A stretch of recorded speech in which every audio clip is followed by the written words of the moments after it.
we've got the microphone on. Welcome everyone. Glad to have you on board today. I'm your host, DrFox2000, here in Edmonton, Alberta, Canada. The center of the universe, of course. At least mine. And welcome everyone. Glad to have you all here. First, we'll get rid of that big banner so we can see what's going on at that volcano. And boy, has that thing been busy. A busy beaver. And that is something incredible, the amount of change that we are seeing. So really cool. And definitely like that. Anyway, welcome everyone. Glad to have you all here. And first off, hello to our wonderful moderators. We've got Arizona Snowman in the background. Piggy is here. C&D Boy is also here.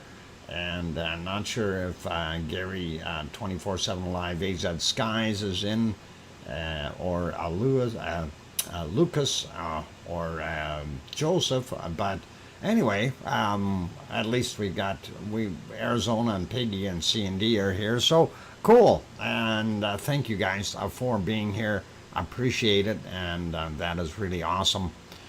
And let's see, while we're at it, the first individual in, and notice I said individual, I didn't say person. Pepper came in with the almighty ARF, indicating Pepper had stolen Tom's phone, and came in first. So I'm not sure whether to give cookies or bones, but we'll do both. I think that way we'll cover all bases. Some bones for Tom, and some cookies for Pepper. There we go. Well, hang on. That might be the other way around. We'll see what happens. They can fight over them. I'm not going to worry about it, and that is all pretty cool. When is Pepper? Where is Pepper? Well, Tom is Pepper got the phone away from Tom while he wasn't looking. She was on there playing again, so that is pretty good. And I was third. I typed too much. DJ, less typing, more arfing. Hi works really quick too. Who is Pepper? Pepper is Tom's dog, Nancy. Tom has that wonderful dog, Pepper, and Pepper likes to get on there just like all the other animals and play with the phone for some reason. Just like the Kraken. The Kraken, of course, likes to play that way too and delete people and messages. And Pepper is not far behind, wanting. Actually, I think I already have the application in here where Pepper wanted to be a moderator. But anyway, I'll leave that. Oh, Piggy, hey, it's not your fault. We'll blame it all on Poppet. It's all fun, you guys. Gotta love it. It is a wonderful. Good dog, Pepper. Okay, I have 2 dogs, but they don't know how to turn on Dr. Fox's stream. Nancy, give them time. They'll figure it out. Anyway, welcome everyone, and let's get into saying hello to all of you real quick, and then from there we will continue on with getting into updates. One thing you may have noticed is I do have that very small time lapse posted or pinned up at the top of the chat. I posted that last night, and it was kind of amazing to see the new big opening in the southern side of that cone. And we only had about 10 minutes worth of cloud-free time in there, and I couldn't resist. I was trying to get more, but unfortunately it didn't work out. But that's what we were able to see and it really did well so far. I think 1.7K in views so far on it, and I don't mind that since last night. That's pretty darn good as far as I'm concerned. Anyway, welcome to everyone, and we'll start out with Tom, of course, and then we've got Tom and Pepper. Just got to make sure I get that right. We've got Storm Chaser 1211 is back, as well as Sunrise. Welcome. Has the lava increased or decreased today? It decreased for a while. We'll get to that soon. Kevin, hang on. Keith Colvin, welcome. My cat, Kitty. Kitty. Interesting. Anyway, welcome, Keith. Henry Nelson also here. Sasha made it back. And LOL, boy, that sometimes really gets me. LOL, Gemma, the Super Kitty, Dave and Claire, welcome, and glad to have you on board. Gemma is a dog whisperer. She used to, She uses her claws for direction. Okay, no worries. Grandma B in the house, welcome. DJ Puff the Third also here. Mora Arf, yeah. And let's see, Mars 2028 is here. Tom Winter is back, welcome. And Trevor Wonky Donkey also in the house, going up some more. William NL with a couple of paw prints. Welcome. That might be an animal there too. And Nancy Buchanan, of course, in the house. Phil is back. Welcome, Phil. And going up some more, looking for more wonderful names like Donald Holstein. Welcome. And Lee Henson. Oh, okay. I was over in Iceland last week. Oh, darn. Were you able to see it, Lee? Don't answer me yet. Maybe wait till I'm done with the hellos. That way I can see your response down on the bottom when I get back down there. Right now I'm scrolling upward, so it doesn't do me a darn bit of good. Anyway, going up some more. King Colin Deadman also back in the house. And Barbarian made it in. And going up, did I say Juliet? I think I did. Going up some more here. And who have we got? Just going scrolling. A lot of chit chat, which is good. I like that. Did I say hi to Henry? I think I did. Barbarian, we already got you. Let's see. Who else? Scrolling some more, you guys. And lots and lots of names in there. Sharon Stewart is here. Welcome, Sharon Stewart. I can hear you. Thank you. That's all right. Heading over to a Zoom sing, returning at endish of a stream. All right, Sharon Stewart, no worries. And let's see what else we got here. Misty Gris back in the channel as well, or the stream, and going up some more, looking for other fine names. Light Claw, Shadow Marsh. Okay, this one lava. Okay, flood lava event that's occurring in Iceland will probably increase global temperatures by 23 degrees if it comes in contact with no. Light Claw, no. It's not going to increase the global temperature by 23 degrees. I don't know where you're getting that from, but certainly not. Anyway, welcome. And let's go up a little bit more here and see who else we've got in here. Scrolling and looking for other wonderful names. Robert Booton, welcome back. Glad to have you here. And who else have I missed? Still going up here. Lots of names. Okay, looking at We've got Keith.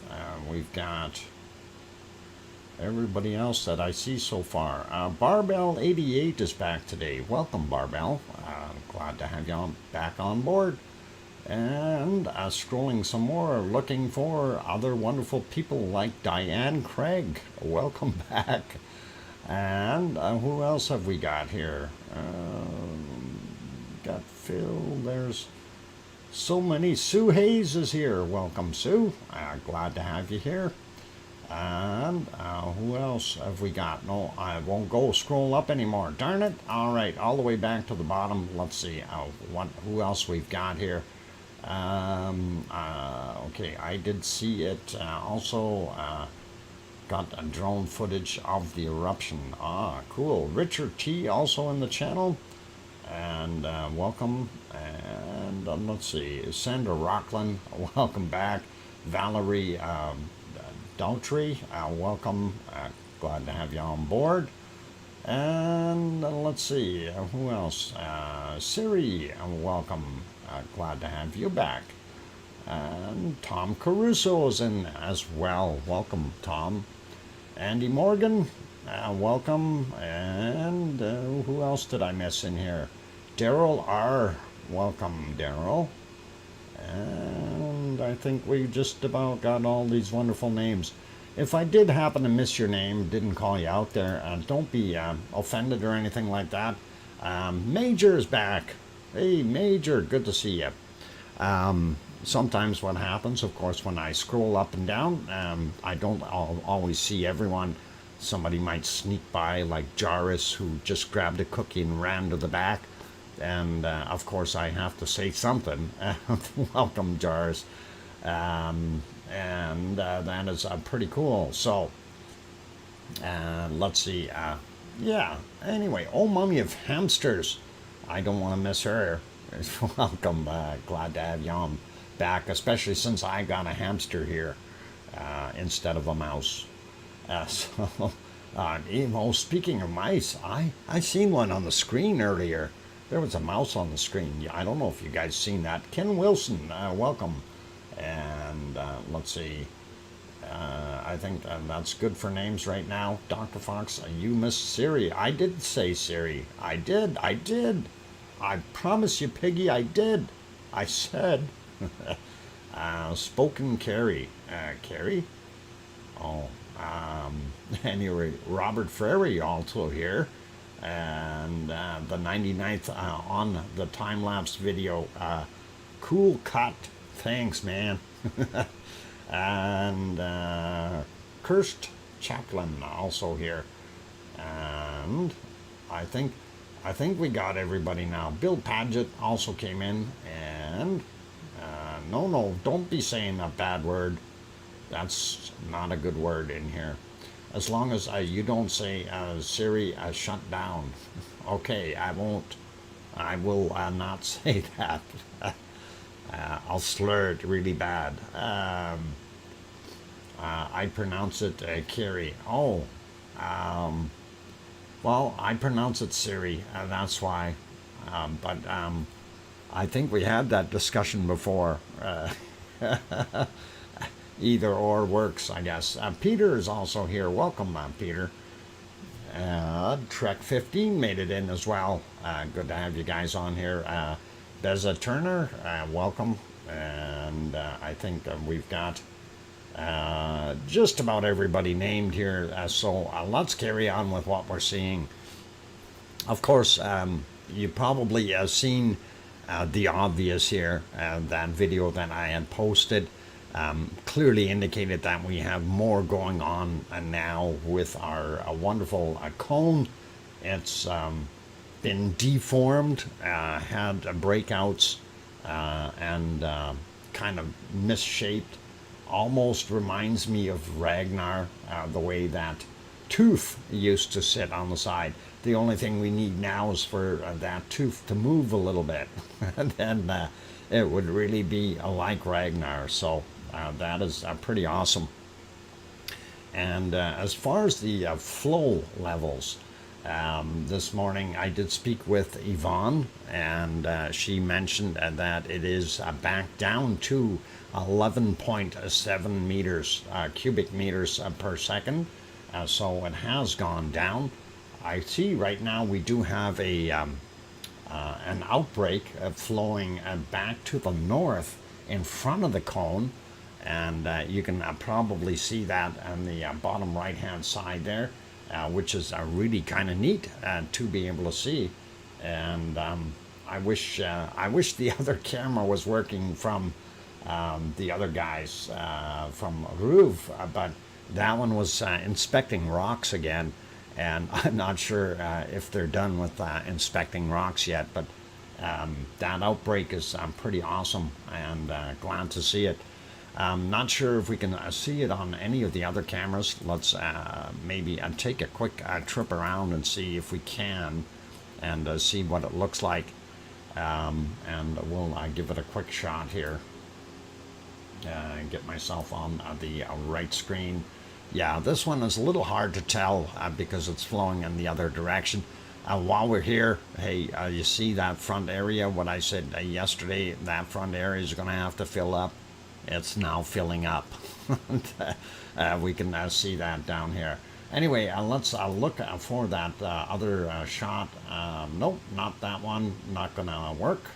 And yeah, they're still inspecting rocks, unfortunately, from earlier with our RUV camera there, the Langhall, and not good. And of course, that's our long-range shot. And again, in the long range, you can definitely see where that lava pond is out front here. That whole area, what I mentioned before, needs to fill up, and that is what it's doing. It's trying to level things out. We do see more flow in the back here. That's right up against the mountain wall, so it's probably filling in that very close trough there that it builds on the edge. So nice to see.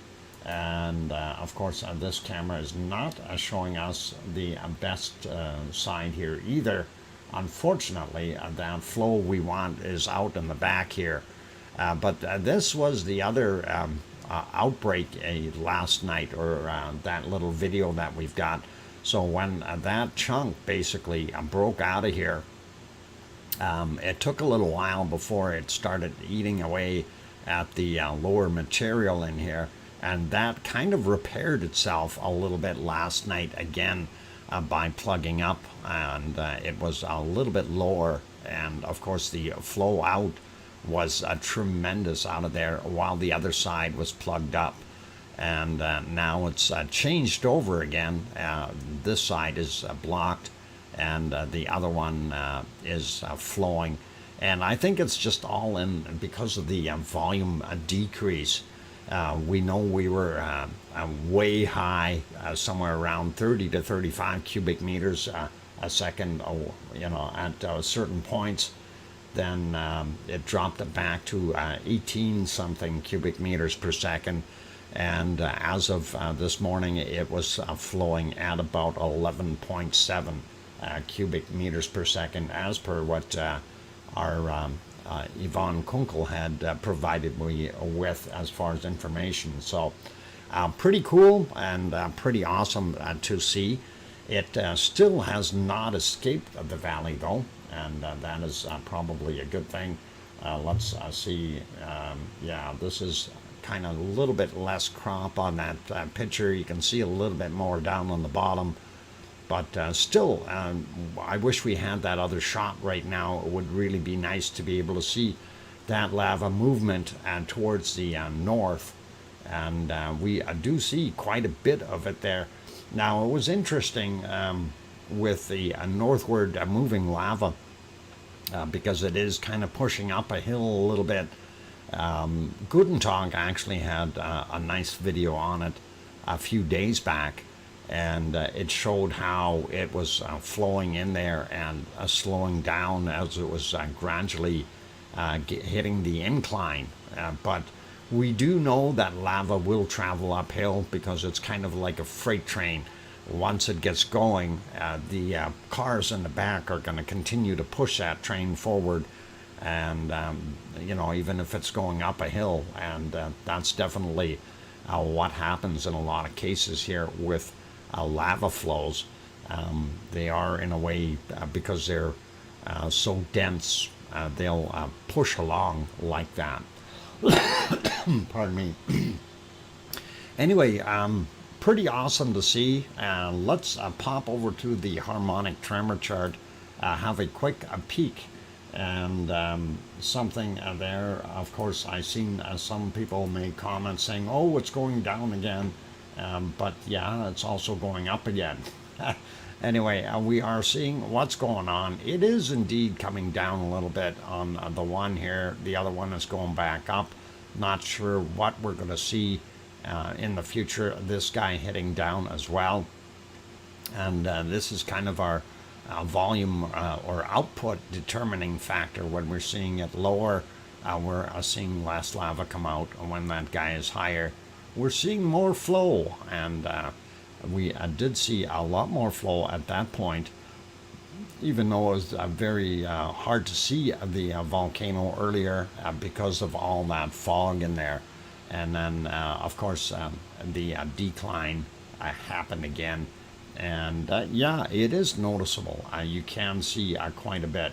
Yep, Matt, Jen, you are absolutely correct. Volcanoes are very unpredictable. Long downslope on the blue. Yeah, we don't want to see too much come down from there. I want to see it stay up in these regions as long as it stays up above that 4,000 line. With the purple, I'm okay with that. Okay, I don't like it when you get to spots like this, or even this, and that temporarily it stopped flowing when it did that, right? So it tells you a lot right there, and it really slows down when it hits that line. It's amazing how it does that. So. Anyway, we do see the line just above the center area here, so the new fresh line, and I'm hoping that it will go up and continue to go up, just like what we've seen in this area. So that'd be pretty cool. Quick peek at earthquakes, and let me get on to the earthquake map. There we go. For some reason it got scrolled around again. I do have it set for 12 hours. And we do want to zoom in and just have a quick peek here. So this is the Reykjanes Peninsula for those guys who are not familiar with these maps.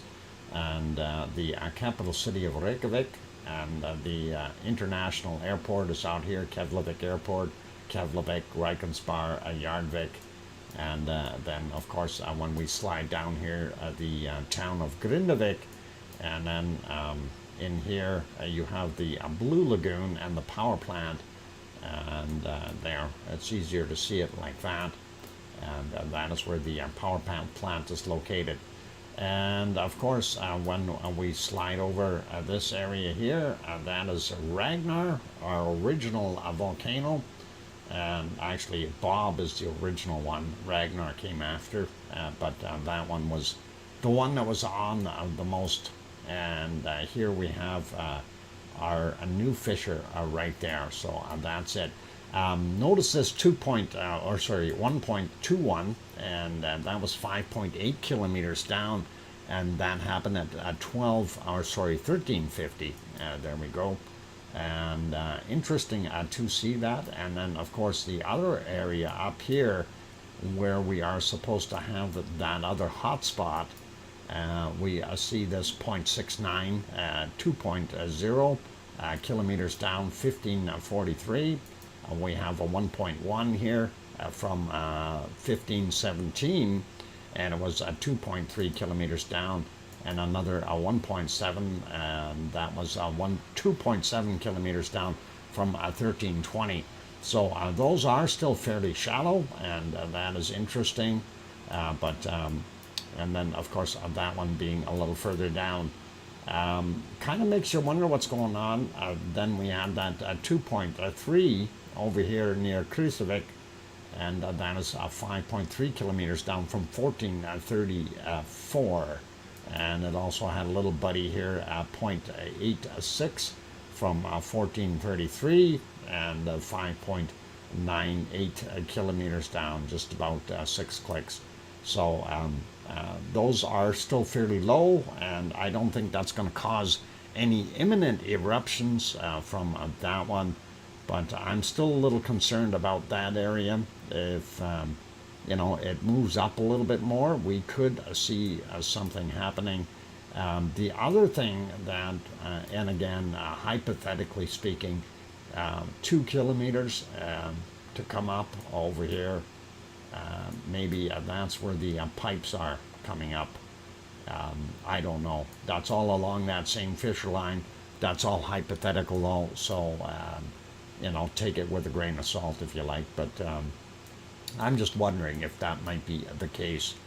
And looking over, we see a very fresh 1.1 here from 2307, 4.7 kilometers down, and again, a 1.1 in magnitude, and that is not in any place specific over there. We don't see anything around Grimsvatn or Bardabanga, and everything is pretty quiet there. Astja out here has another 1.4, and that is 1.8 kilometers down from 2020 today. Makes you wonder what's going on over there. That is fairly shallow at 1.8 kilometers down. We also have this 0.56, a lot deeper, 8.1 kilometers down from 1237.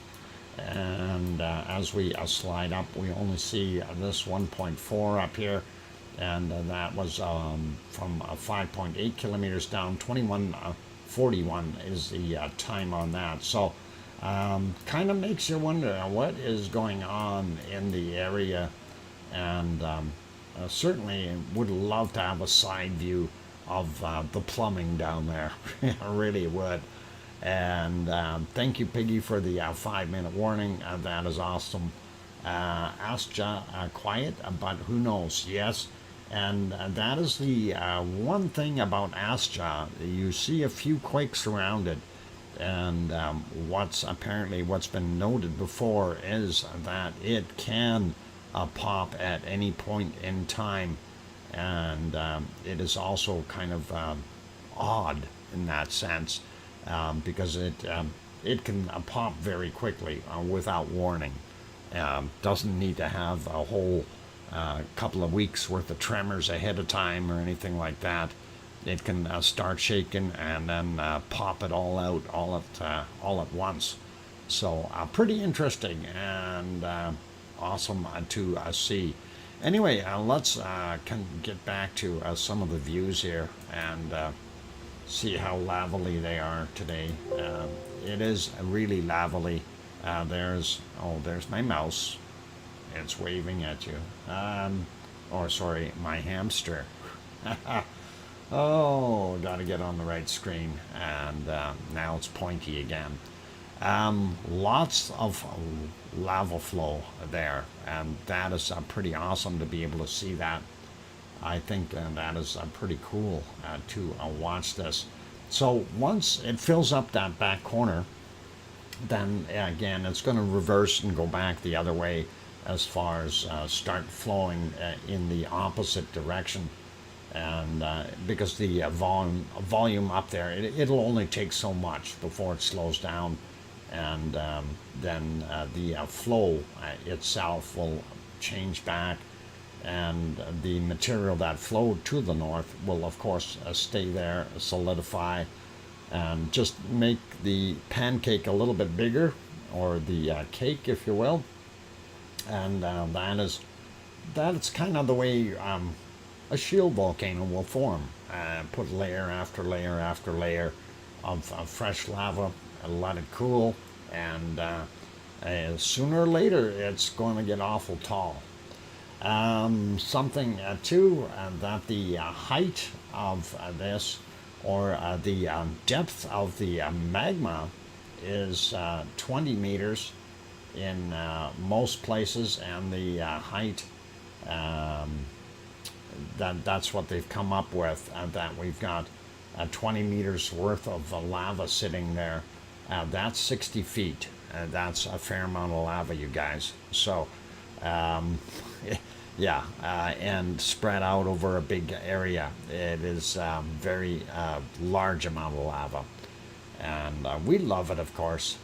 Let's just peek at the other ones here really quickly. And again, I already mentioned about this one here, looking at the foreground. Even if we go back a little bit earlier, we don't see as much, very little there showing. And it happened, the flow started, and it was hiding somewhere. It must have formed some type of a lava tube, because there you're starting to see the glow, but you don't see a path coming down. There's some hot spots, but we don't see any path till we get a little bit further here, and we see an outflow right there. So we know that it has formed a lava tube to be able to bring that in. 2 minutes to mini kraken release. All right, I'll be very careful, and I don't want to get eaten or kraken attacked. Anyway, that kept on pouring out of there. So very interesting to see that this thing has formed some type of a lava tube to allow it to flow, and pretty cool and awesome, really. And we also see some back here, but unfortunately on this shot we can't really make out what it's doing. So let's push down a little bit further, and you can see that it is still flowing and increasing as time progressed. And will I get to there? And yeah, definitely getting to be a larger puddle down on the bottom there. And I'll put it back to live on that one. And the flow may have stifled a little bit, but it is still flowing there, some of it crusting over. And we see other hot spots showing up as well. And this one is a little bit more prominent now over on the other side. Again, some type of a lava tube in here, feeding that, allowing the magma to, or the lava to flow away, and do it that way without being on the surface. So pretty cool, pretty awesome. Looking at the other ones here, yeah, you can see a little bit more of that on this shot. Not as much in the back though. It's kind of neat. Every view has just a little bit different material to it. Why is that one so low? That might be better. No, not by much. Okay, and here's our rocks. It would be nicer if it would have been in focus. Anyway, that's our long range shot, and you can definitely see in the long range how far along it has moved. But while we're here in the long range shot, I do want to go back very quickly here, just before the break, before the krakens come out. Not sure if you can notice it on this shot, but it does look like this has advanced by a few meters up here, and it really does look that way. So I think it got pushed forward a little bit, and I'm not sure, but I'm saying maybe within 48 hours we may see that breached. I don't know. It depends on what the output volume is over here, and what we keep getting in the pipe to push it some more. Right now, with it filling up this area, these tubes could get bigger, and we may not see anything pushing that pile over, and it may take a couple more days here, but I'm guessing about 48 hours. Okay, let's get you back to something lavely, and I don't know which one we can do that. Can you show us the map of the flows? While we don't really have a map as per se of where the new flow is, it's all contained within the Meridalier Valley, but we can look at the original shot there from our map Sorry, I'll get it. Hang on. It's in my head. From the earthquake map, if you zoom in on that, that shows you the original flow area. There's really nobody has done up a new flow area because it has been unseen, and unfortunately, when we can't see it, it's pretty hard to draw anything up. And it's interesting though. Anyway, I'm going to go take that break, you guys, before the krakens start scratching my door down. And I know they're there. I hear them. I gotta go. Be good, you guys. Keep smiling. And I'm your host, DrFox2000. I'll be back in about 5 minutes or so. And hit that like button if you haven't done so already. Also, if you're new and sitting on the sidelines and you want to get in and chat with all these friendly people, you're more than welcome to hit that subscribe button. And within 1 minute, you'll be able to chat in the chat box as well. On that note, I'll be back soon. Keep smiling.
And there we go. Microphone is back on, ladies and gentlemen, and glad to be back.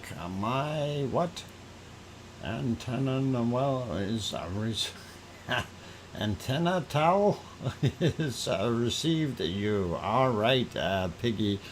Whatever that is, antenna towel. All right. Oh, antenna, a double end. No, in between the. Never mind. Oh, oh boy. Lots of fun. Welcome, everyone, or welcome back. I'm your host, DrFox2000, here in Edmonton, Alberta, Canada. And of course, you're watching VolcanoX on live stream. And it is a lavely sight indeed. Yeah, no shortage of lava today. For those good people that are just tuning in, this, of course, is our wonderful Siggy fissure that has turned into a Siggy cone, which broke during the night and now is a broken Siggy cone. And, of course, it is continuing to out the lava at a reasonable rate. Although it's a little slower, or it was slower earlier than it is than it was previously. So it's down to 11.7 cubic meters per second, whereas before we were sitting somewhere around 18, and a couple days ago there was actually somewhere around 30 to 35 for a while. The progression, and it started out at about 18 or 19, and the progression was up and then down, and then down a whole bunch more here. But right now what we're seeing is another increase in flow, so that is really cool. Anyway, this is, of course, the wonderful new volcano. It is in the northwestern corner of Maridalur Valley on the Reykjanes Peninsula in Iceland. And for anyone who is lucky enough to go there now, hey, great stuff. People have been asking me, will this thing keep going well into September and stuff like that?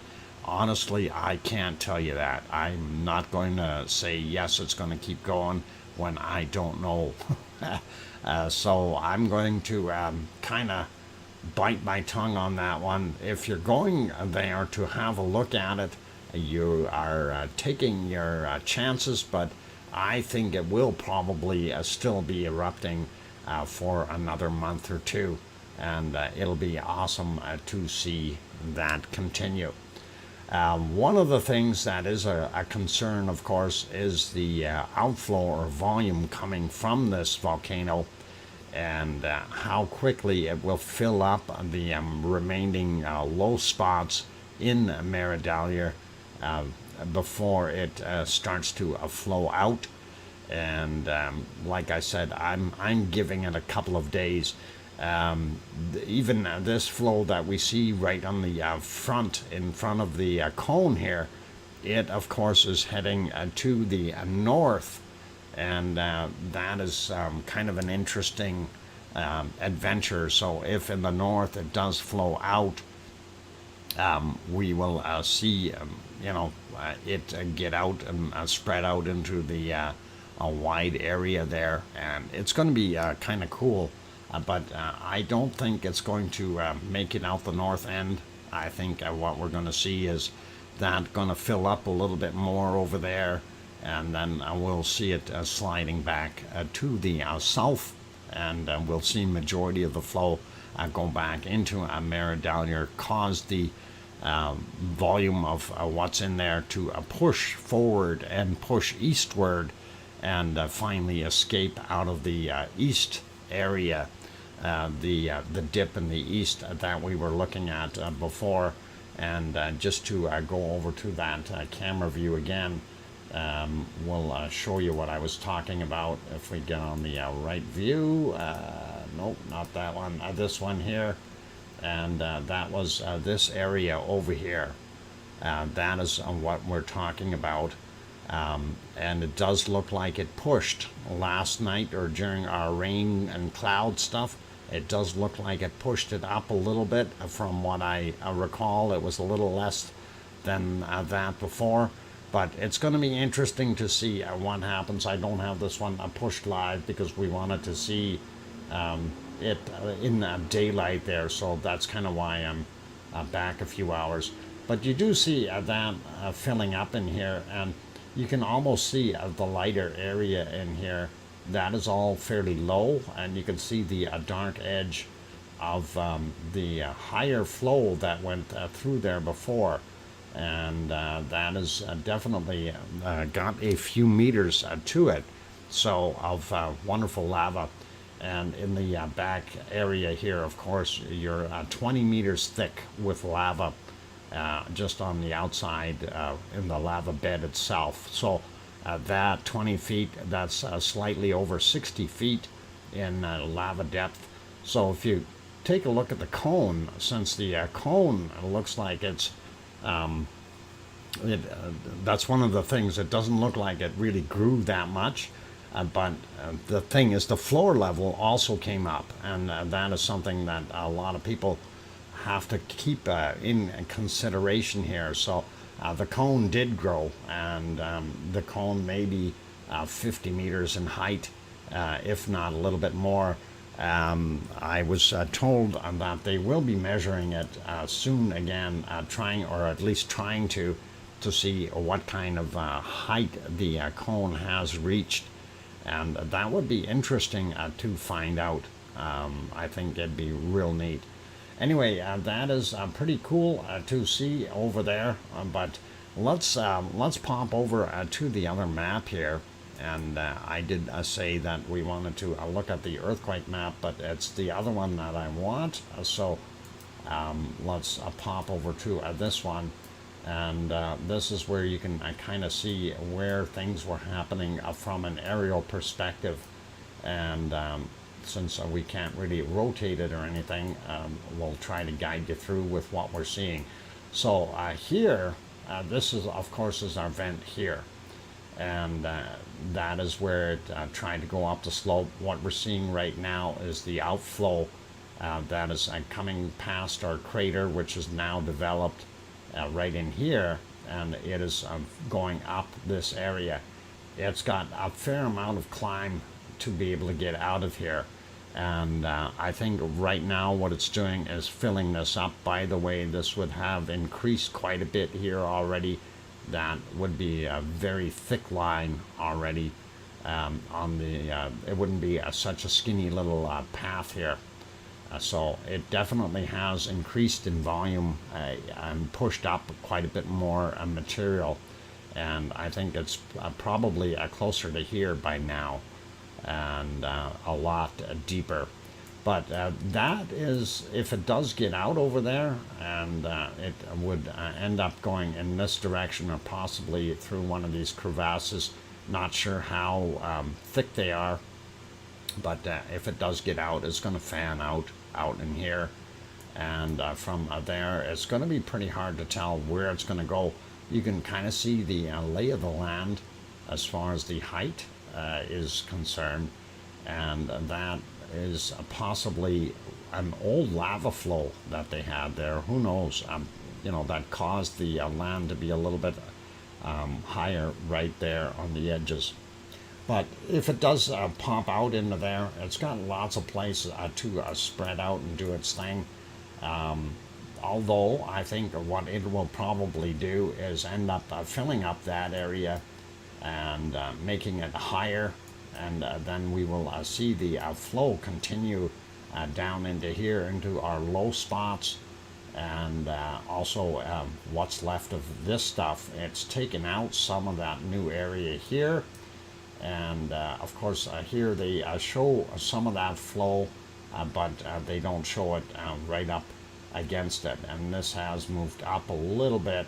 It's more of a pointier bulge here, if you want to call it that, and as well it's also increased in that area. So that is the Maridalia Valley, and that is the location. So it's going to fill that up.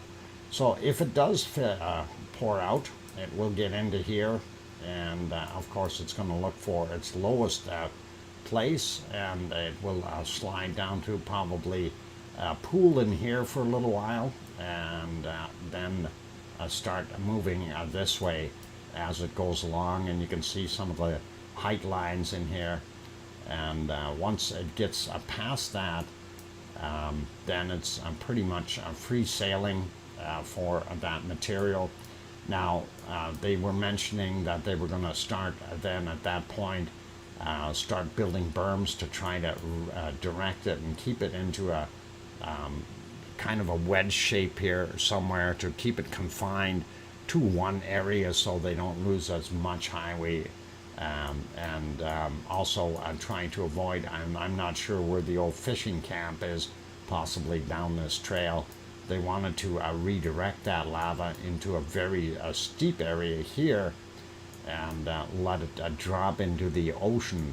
We still don't know exactly what they're going to do. It's going to be interesting to see as time progresses.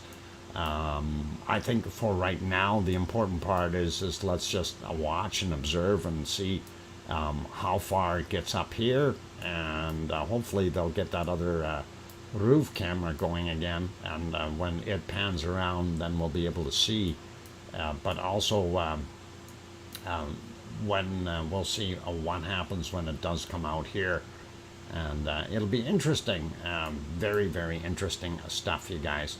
So hopefully that takes a little bit of that mystery out of where things may flow. And by the way, it's gone a little further in this corner here as well. Not all the way to the end, but a fair amount. So definitely increased, and that is pretty cool. We like to observe. Yes, JB, we do. And watching from afar, or far from watching. Anyway, sliding through these. So yeah, that kind of gives you a pretty good idea. And there you can see what I was referring to here. Actually, let's see if we can get that a little bit better if we back that up a little bit more. I know there was a time where we could see a lot better over there. Maybe here.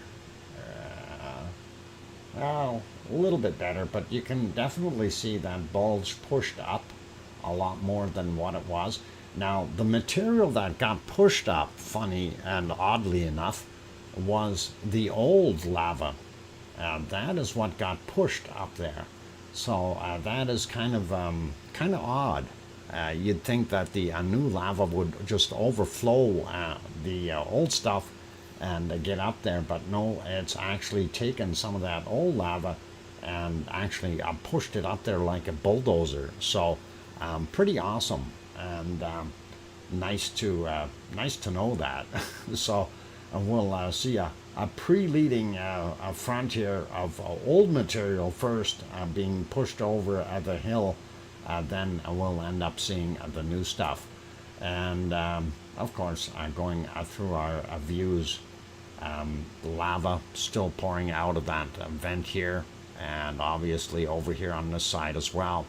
Not sure the volume coming out of those, but give you a little bit of a perspective. That is larger than 2 or 3 meters.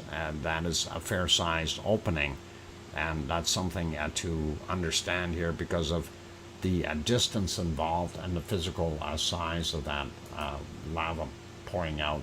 Different view, just about the same, a little bit out of focus, but hey, nighttime is always hard with volcanoes and our rock inspection camera. And we'll carry on. I'm going to put this one back to live so we can see, and there it is. So that one right up against the hill, the flow there is definitely creating another lava lake, and that will end up finding its way through and start pushing some more of that material onward. And of course this is what we were seeing out front where it's filling up. So definitely going to fill those bottom areas up there, and nature loves to have a level. They don't like to have hills and things like that that don't make sense, especially if you got a liquid involved. And that is the other view, of course, and we see that it did build up quite a bit of a stopper there, and nice to see that the flow is going out the other side. Although I didn't mind watching it come out this side, it was pretty awesome last night to see that. So very, very cool, you guys. Let's put it back on here. I'm going to put it back on the multi-screen, and there we go. It is indeed very lavally looking, and I just love it. I love it. No shortage of lava. And let's see, more people popped in here. Boodle Avenger, welcome. And who else came in? Mark the Shark, aloha. And Piggy saying Pepsi, 3 minutes. And got it. Or 3 Pepsis in 3 minutes. One of the two. Lava galore. Yep. Definitely no problem with the wonderful lava. I mean, you know, when these things are erupting, it is beautiful. It's a sight. You gotta love this. I mean, it is absolutely awesome to be able to see, and nature doing its thing. So, wow, so great chatting with everyone today. Well, Daryl, I'm happy that you're chatting with all of us. A21 south of, Tone Bridge, Sue. Oh, okay. I don't know, is that a sound? Never mind. Colin, oh, Daryl. All right, you guys chat. I'm gonna just keep doing my thing here. A lot of conversations going on, which is really nice in the chat as well. I love seeing that we've got a very, very happy lava family in here, and nice conversations going on, and meaningful ones at that, and a lot of friendships also developing. So very, very cool to see that. And I do see, though, that our likes are only at 154, and we have 181 people in here. Some of them are abstainers that don't like me. I don't know what's going on. Maybe you don't like lava. Come on, you guys, hit that like button. Help us out. And, of course, that is the easiest and best way to help out the stream, and the most economical. All it takes is that little click, and that really does help. So we do appreciate it, you guys, and that would be awesome. All right, so looking at just about break time here, and of course when we get back from the break, we will definitely have our fresh bacon seeds, and that would be really cool. And then, of course, we're going to continue looking at other volcanoes around the world, as well as coming back to this one, since this is all lavally and everything. I like lava. All right, you guys, I'm your host, DrFox2000, here in Edmonton, Alberta, Canada. You're watching VolcanoX on live stream, and I'm very happy all of you are on board today. And on that friendly note, we'll have bacon seeds when I come back, and I am going to take that break. So I'll see you in about 5 or 6 or so minutes, and keep smiling, and don't play in the lava. It's going to burn you. I'll be back. Thanks.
And I am back. Welcome back, everyone.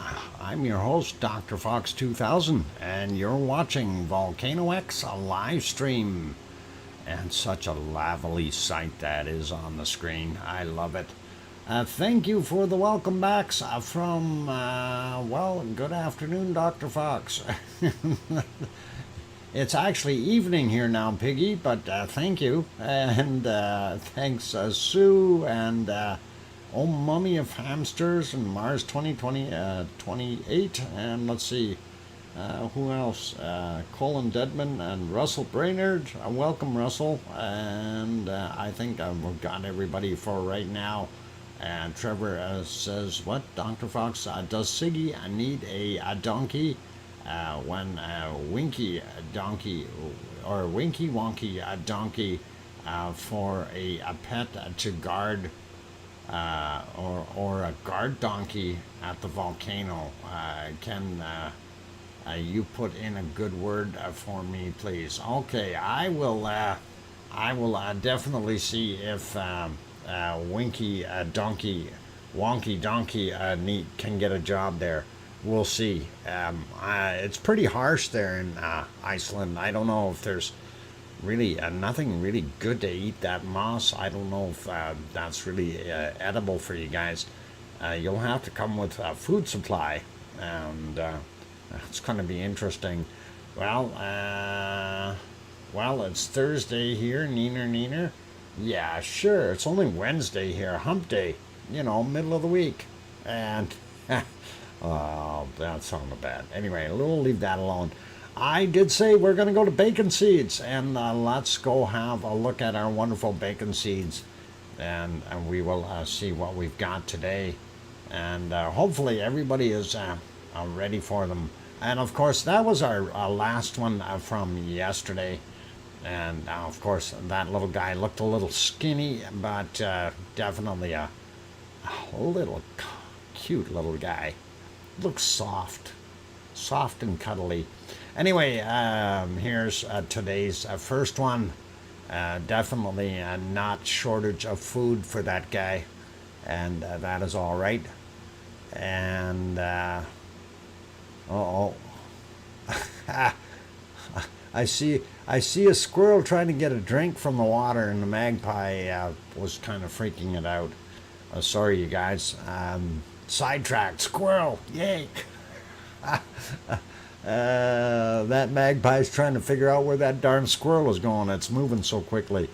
Anyway, too much fun. Next, a wonderful bacon seed, and there we go.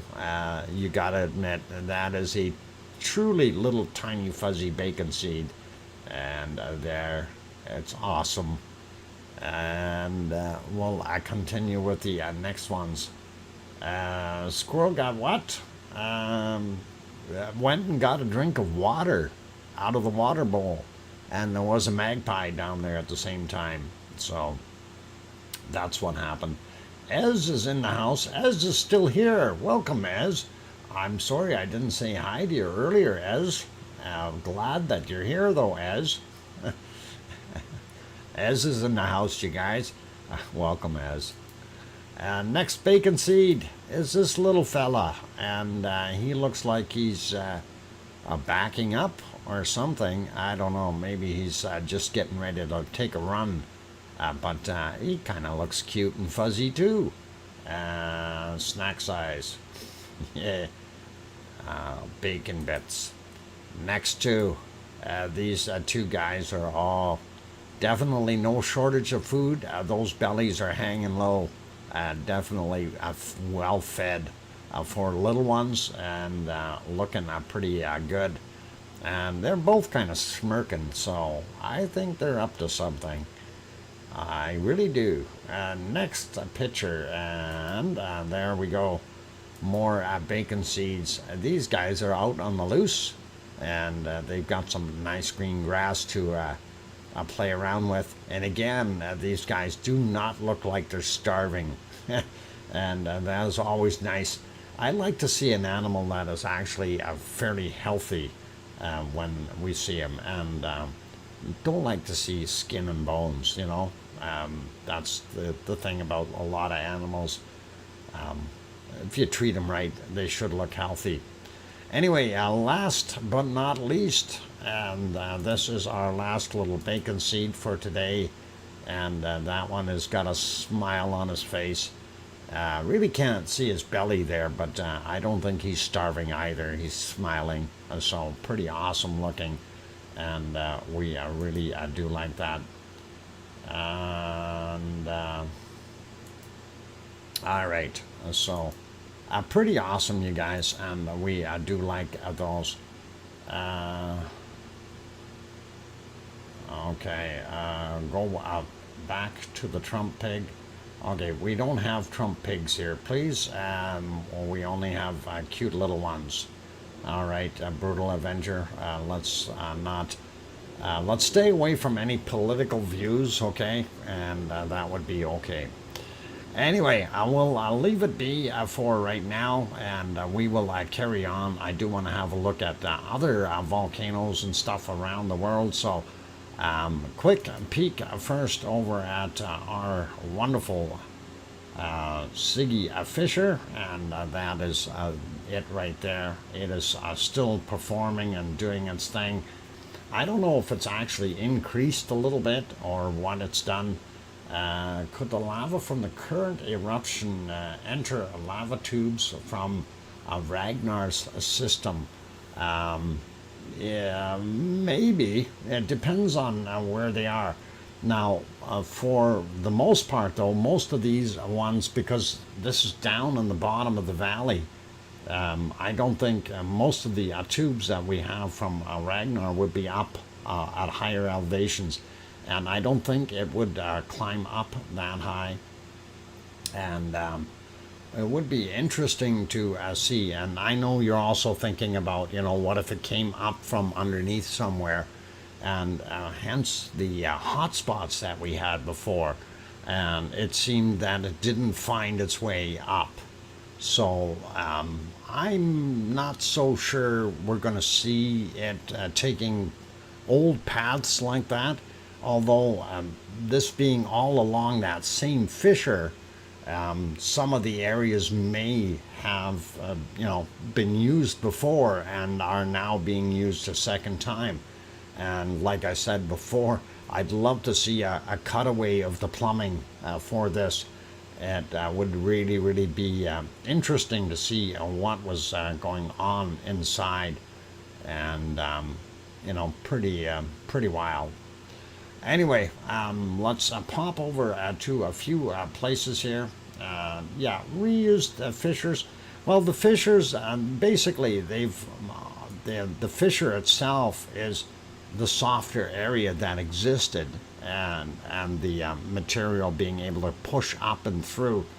And I know way back when we first talked about fissures and stuff, that I had that diagram which kind of showed that area was all kind of the whole 7 to 8 kilometers was all kind of part and parcel to this, and we would see certain little like a tree branch, a vein going upward, whatever it found the least resistance, it would take that path and do it that way. So pretty interesting stuff.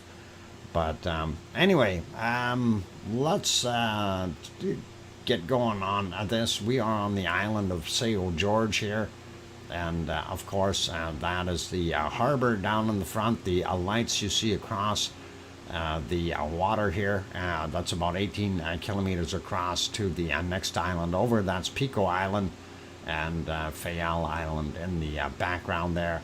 Unfortunately, you don't see the mountain there, which is Mount Montana. If we bring up the other picture real quick, I don't know if it'll show. Oh, hang on, this one. There we go. And there you can see it. And that looks pretty straightforward. That's daytime. This is night. It is nighttime, current time there, 10 minutes after midnight roughly. And let's get on that one so we can move through it real quick. Here's our little bay that we always show, and I had the other shot of the other harbor there as well, but I'm not going to worry about that one anymore. But anyway, we do look down here to see how much white water there is. Seems to be a fair amount right now, and we'll see when the next frame comes in. This seems to be stuck right at midnight here, their time, so hopefully the clock will change, but I'm not going to worry about that. Let's carry on, take a look and see what we've got for earthquakes, and we'll make that screen slightly bigger. There we go, on the 17th, and there is our 1.5 from 4:56 a.m. And then we also had this guy 2.1 from 22:04. So on St. George, these two only, and that's all we've seen there for today. Moving to the other one, I got to refresh that, and we'll get an accurate shot here. And we'll make that bigger, slide down a little bit, and bigger. There we go. All right. So first thing I noticed, extra red dots 21 hours ago, 2.2 over there. The other island here, 1.9 17 hours ago. And then, of course, the two that we had listed, which are right here, 1 hour 56 minutes ago for the 2.4, and the 1.5 19 hours ago. And that, of course, is St. George, the island. And this is Pico Island, where we've seen Mount Montana over there. That's right there, old volcano. And that is kind of what we've got. Let's look at the verbiage down here and see what we've got. So the 2.4, 8 kilometers down, right on St. George, and then they're not showing the other one that's actually on St. George, which should be, yeah, right here, sorry, 1.5. It'd be a surface one, and that's what we're seeing there. The other two, of course, were different depths, 10 kilometers on the one and 4 on the other one. And of course, let's close that and try this again. And there we go. Got it. So there's the one that's up there, right at the surface. Next one coming down here, 4 kilometers down. The other one at 8, and then it shows the one at 10. And there's our 4 quakes for today in the Azores. And really not anything major going on. So still no eruption though, and we have 2 possibilities of volcanoes, one here on St. George and one on this island. And let me see if I can zoom in on it. Made my map small again, darn it. Terrain, no, hybrid streets.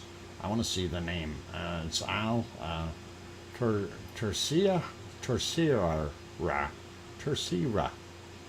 if I said that correctly, but that is the island, and that is where things could likely happen.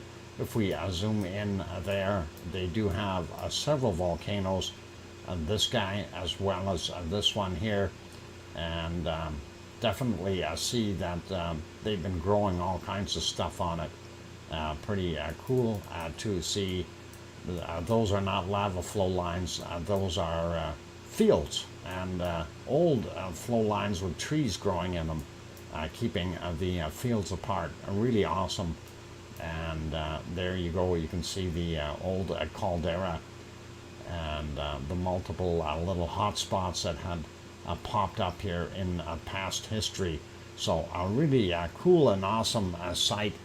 Anyway, let's carry on to our next volcanoes. And hey, it showed up for once. It's not in a storm, and that is awesome. Pardon me. That is Popocatépetl. I'm happy. And it is awesome to see Popocatépetl not hiding in the clouds completely.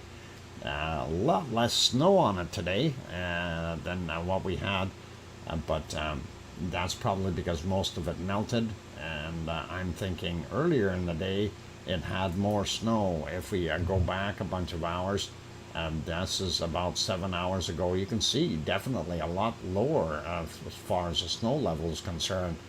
And when we go back 10.5 hours, you could almost go get your skis and do your thing.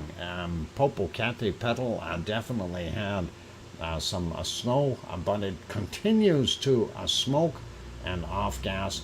I did not see anything major popping out of it today when I looked, and I was hoping that we would be seeing something erupting, but and as you can see as I'm going along here, it is in and out of the clouds all day long. So as we move on, you can kind of see that. I did try to get to the other view. We lost the other view, unfortunately, but we do have not a bad view of this one. If we go back to live, oh darn it, it disappeared on us. Why was that stuck? Wow, Maria, thank you for that wonderful super chat. The Matoma for us.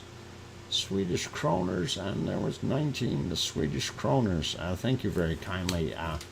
That is awesome, and it's vibes, cool vibes. Thanks. Looking out to see where we had our stuff here. It might have been earlier this morning or a hit and miss scenario. I remember looking for this, and I did actually. It was a very, very short period in here somewhere that it was out of the clouds, and then it went right back in, and I stopped on it for a reason. I shouldn't have done, shouldn't have clicked OK yet, or live. I'm trying to be live all the time. It didn't work. Next one, and that one has not updated. That is Tolica in Nicaragua, not doing its thing, and the only one that I've got working out of Nicaragua right now is the Messiah volcano, the only camera that's really working, and we do see it's off-gassing, throwing a bunch of stuff out, and definitely being able to see the caldera up there. It's pretty awesome. I see some lights on there now. They're getting pretty funky and cool with having lights up there. That is kind of neat. It just updated that picture, got a little darker. 6:26 p.m. There right now in Nicaragua. So that's it for there. Let's carry on here. And this is Merapi, and Merapi is looking like a scene out of a movie or something. It's pretty awesome with all these clouds around and stuff. Kind of makes a guy wonder what the heck is going on there. But when we go back in time, all those storms that they have in the area, that's what we get. So it's not a heck of a lot to look at, unfortunately, and Merapi does not make us happy. All right. Merapi's hiding in the clouds up to this point, and then we don't see any lava flowing right now. Popping over to New Zealand for a minute, and yep, that's what I figured. It is, what is it, 12:30 time is there. I wonder if in the morning we could see it again. Maybe just a smidgen. I don't know. We'll take a look and see if we can see Mount Ruapehu. Hopefully we can. Nope. Looks like it is going to be hiding on us. And we know that they had those big storms there, and that is likely the cause of our poor visibility. So I'm going to not worry about it. We understand it is hiding behind here, and hopefully it'll come out later. Pea soup with bacon. Yeah, peas and bacon soup. That would be pretty much logical. All right. Put it back there and go to our next one. Hey, why are we buffering? And let's find out why we're buffering at Semeru. And oh, I see, they likely stopped their stream again. And commercials, hang on, we'll get rid of that. Poof, gone. Yeah, what ends up happening is they get those spammers in there, and then they try to fix things. It doesn't always work by removing or restarting the stream. Anyway, yeah, bad views all the way along here. Not seeing a darn bit of clear sky here for anything. So unfortunately, not any good for us today. So not a look at Semeru, and we will carry on. Let's find our next volcano, and then we will get on to the break again. And of course, this is Sakurajima in Japan, and that is always a nice camera shot. We don't see anything happening here as far as the lava is hiding, and even if we back up a little bit, we see that they had some heavy rain there this morning at about 5 minutes after 8 in the morning. And wow, Maria again, the Montoma, at this time of 14. For ice cream. Okay, 14. Got it. And well, I'll take a look and see if we can find some ice cream, Maria. And anyway, that was earlier. This is what we were looking at. So, and then getting into the dark times. And unfortunately, it really didn't show anything major pluming out of there. And yep, we popped over here, had a look, and I'm going to put that. Oh, it did all by itself. Okay, good. We do have the ice cream boat in. So if you guys run down the road there and hang a left at the lights, you'll get down there. You see the one with the big black antenna here? That's the boat. You'll just need to go right in front of it. The ice cream stand is right there. You just go down there and enjoy it. All right, so only the one boat in there right now, from what I can tell, but that is pretty cool. Looking at the close-up view of Sakurajima crater, and that is all clouded out. I'm not going to worry about that. I got a pretty sneaky hunch we won't see anything at ASO either, because of that storm that was sitting on top of Japan yesterday and today, and there's the remnants of it. We can see it right there. Not able to see a darn thing. And last one here before I go on a break, and of course that is Suwanoshi-jima down on the southern islands, and we aren't seeing a heck of a lot of it coming up there either. On that friendly note, it is break time for me, and a hot dog now. Maria, you're going to make me hungry. Thank you very kindly for that wonderful super chat, Maria. That is awesome. And I put down ice cream for the one, hot dog for the other one. Ice cream and hot dog HD. There we go. Holy mackerel. A metal Omi 54. Metal Omi 54. And anyone says ice cream? Yeah, that is awesome. Thank you very kindly for that wonderful super chat of 1999. Thank you, Omi. I do appreciate that. That is awesome. And hot dogs and ice cream and Pepsi, I think we're all good to go. And welcome Omi, Metal Omi 54, and also welcome Leo. And let's see, did I miss anyone else?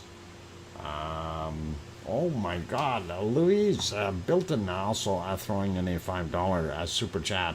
And hiya. Well, thanks, Louise. Louise, and then I better write that down. Bill Dunn. There we go. And awesome. Thank you very kindly for that wonderful super chat.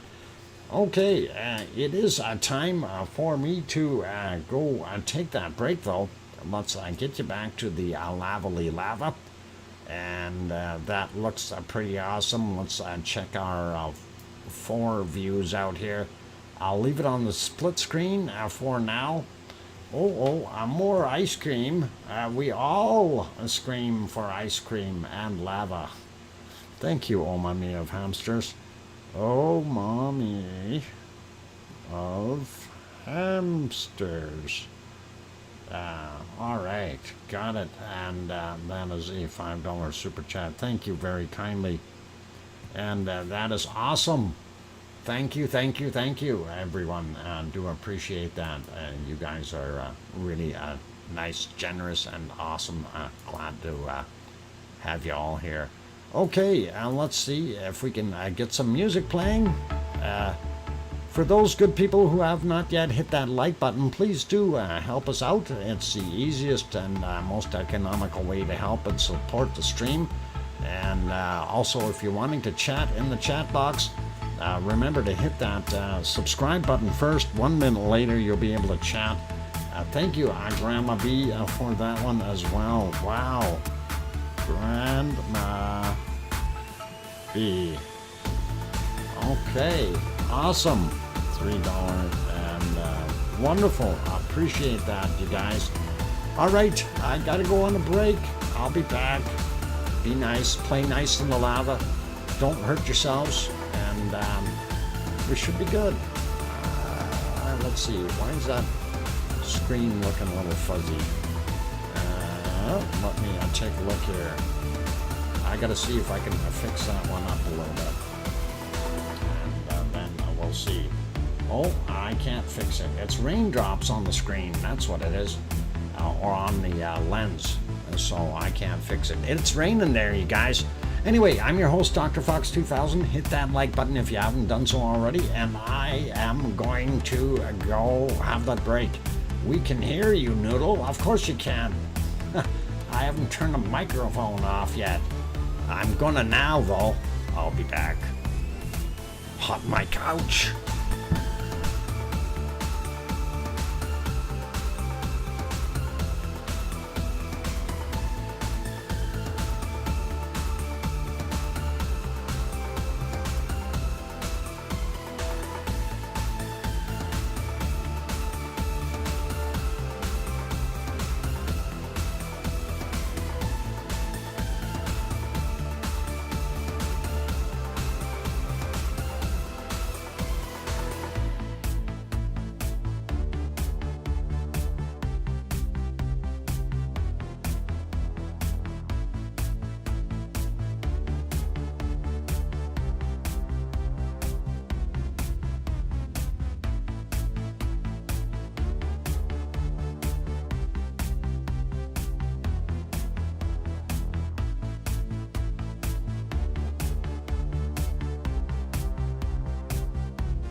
And there we go. We're back. Welcome or welcome back, everyone. I'm your host, DrFox2000, here in Edmonton, Alberta, Canada. And you're watching VolcanoX live stream. And thank you for being here, everyone. Glad to have you all on board. Thank you for the welcome backs from Leo Carlson and Mars 2028 and Piggy and Al Sanchez. Welcome. And Grandma B. And that is awesome, you guys. Thank you very much. And we will continue on with what we were doing here, looking at other volcanoes. Of course, what is on... Whoa, hang on here. I gotta write this down first. It's an Irish monk. Monk, M-O-N-K, and throwing in a, I have checked the law, it is legal, trust me, I'm a monk. Which law did you check? Thank you very kindly for that $7.99 super chat there, Irish monk. That is pretty cool. I'm glad that you checked. But that is pretty awesome. All right. The monk law. There you go. He's got his own law book, of course. He wrote them all way back when. I remember some of those books. Anyway, they're all undersigned. Irish monk was here. Monk's law, yeah, it's old books there, Sasha. Nothing too Magna Carta. No, it was the Magma Carta is what it actually is there, DJ. But anyway, it's all good. He transcribed them. Yeah, we couldn't understand Latin and had to be changed over from Irish back to English to German and whatever other language he put it in. I think he's even got a French copy there. So no worries. Very, very talented guy, though, that Irish monk. Speaks 3.5 languages and does very well at it. Maybe even 4.5, I think. I can't remember. He might have told me once. But anyway, I love what we see on the screen, though, you guys. That, of course, is in Iceland. That is our wonderful Siggy fissure that's turned into a Siggy volcano. And it does have some broken walls from last night's big party it had. But it's doing all right. And slowly rebuilding itself and getting taller some more. So that is pretty good. What's a half language slang? Well, you ask him. He knows. Irish can explain that to you. Half a language. And I think it starts with si, senor. All right.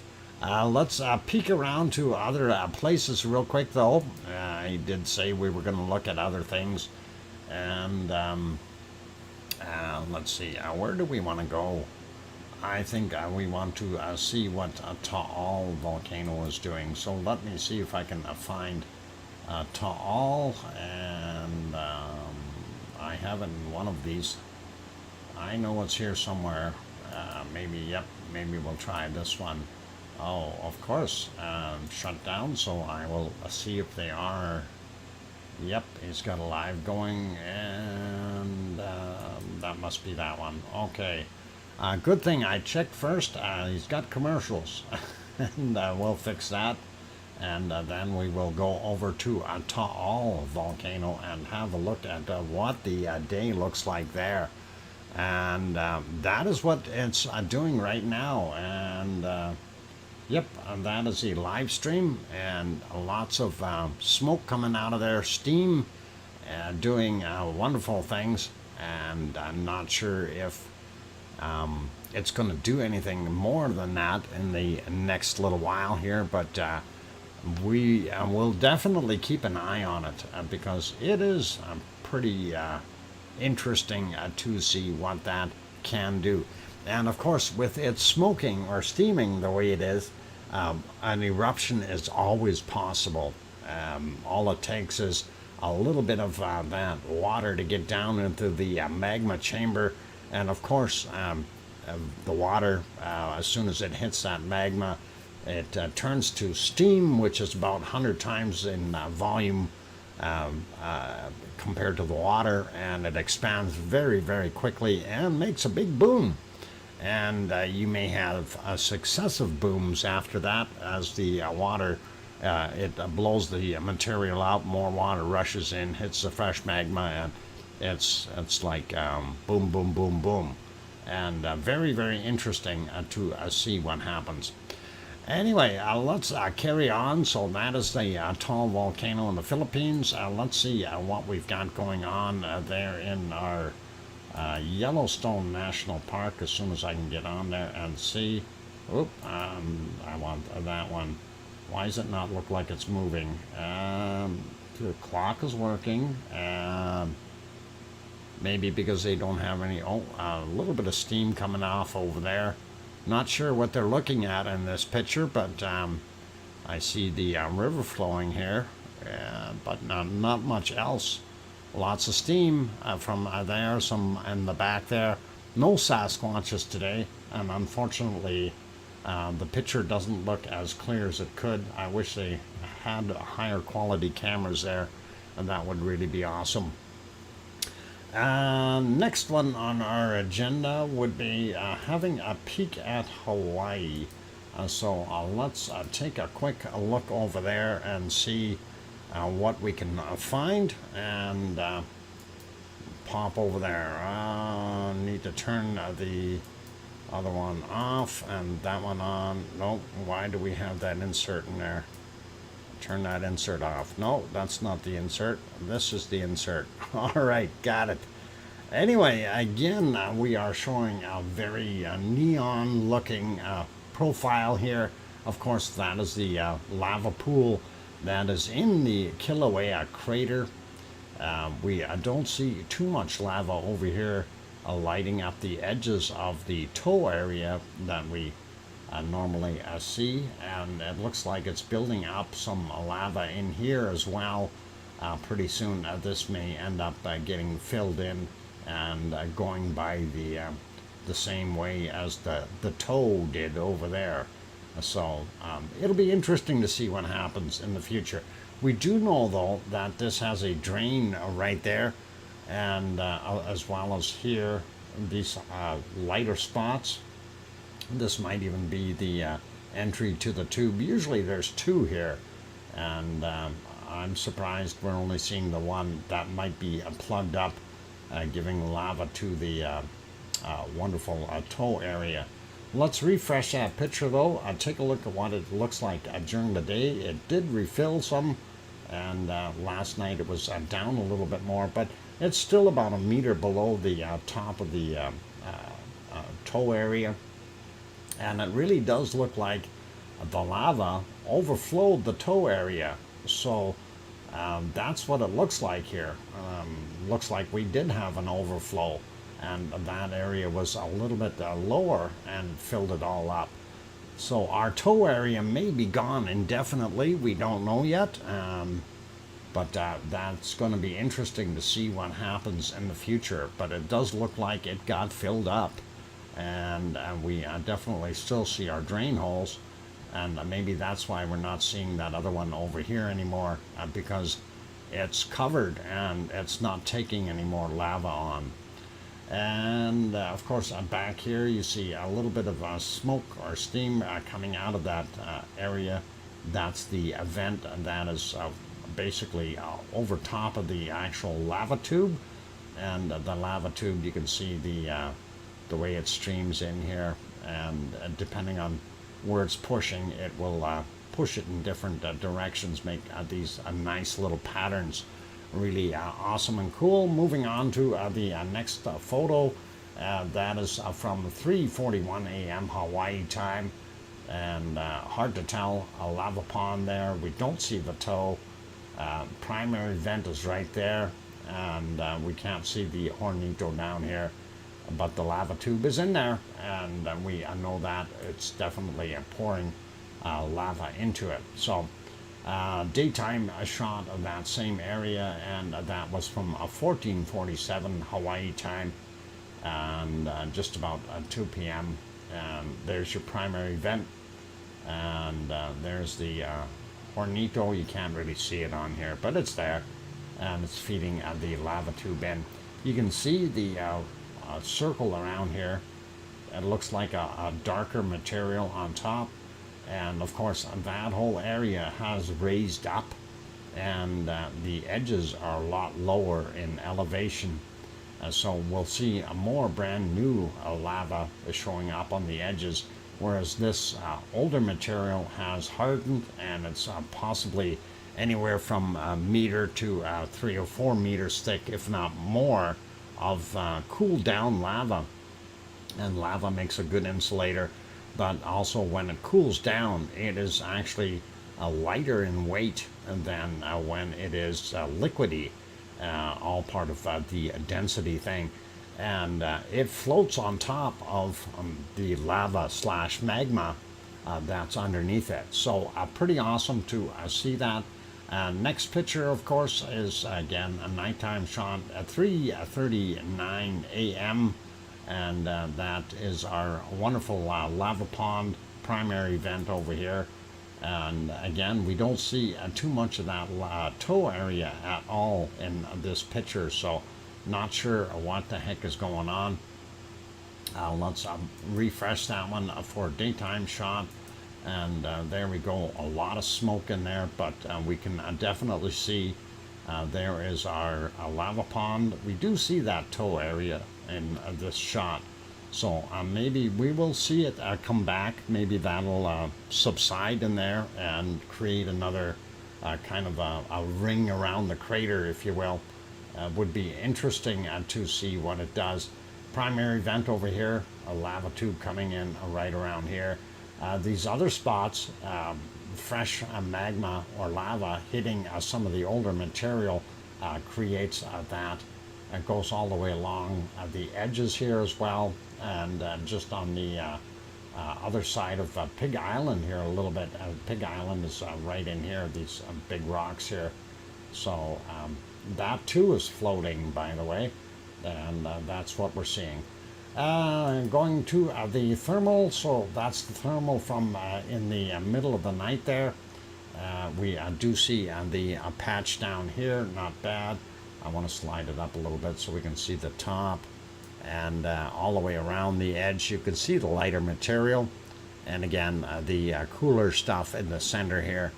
But that's kind of what we're seeing on there. Thermal, gonna refresh that, take a look at it, what it looks like now, and there it is. So you can definitely see the toe area here in the thermal still, and definitely see the lava pond primary vent right there. The Hornito, where the divider is here for the lava tube, is right down here. You can see a couple of lights on it, so it's up and working. The other area has cooled down a little bit around the edges, and when you look down here, that was from yesterday there. That's definitely cooled off, and then the other stuff was from 2 days ago, and it definitely has cooled down quite a bit. You can still see some lighter material in there, or the lighter purple colors there, of course, indicating more heat, and that is what we see in Hawaii. So that's kind of what we take a look at there. Quick shot at the Hawaii earthquakes here before break. And let me get onto the right screen, zoom in a little bit, and there are, wow, lots of quakes. Our Hawaiian Islands, of course, and when we zoom in a little bit, we'll start out here. Luihi Seamound is about here, and this is 2.5, happened at 11:40 a.m. 8.7 kilometers down on that one. 2.9 over here from 7:51 a.m. 36 kilometers down. Brand new one that just came in, 2.3 from 1854, and 30 kilometers down on that guy. And then we have this one here, 1.8 from 2135, 30.9 kilometers down. We also have this guy out here, 2.2 from 1219, 32 kilometers down as well. And if we zoom in a little bit, so that takes care of the guys out on the water. We'll do these ones.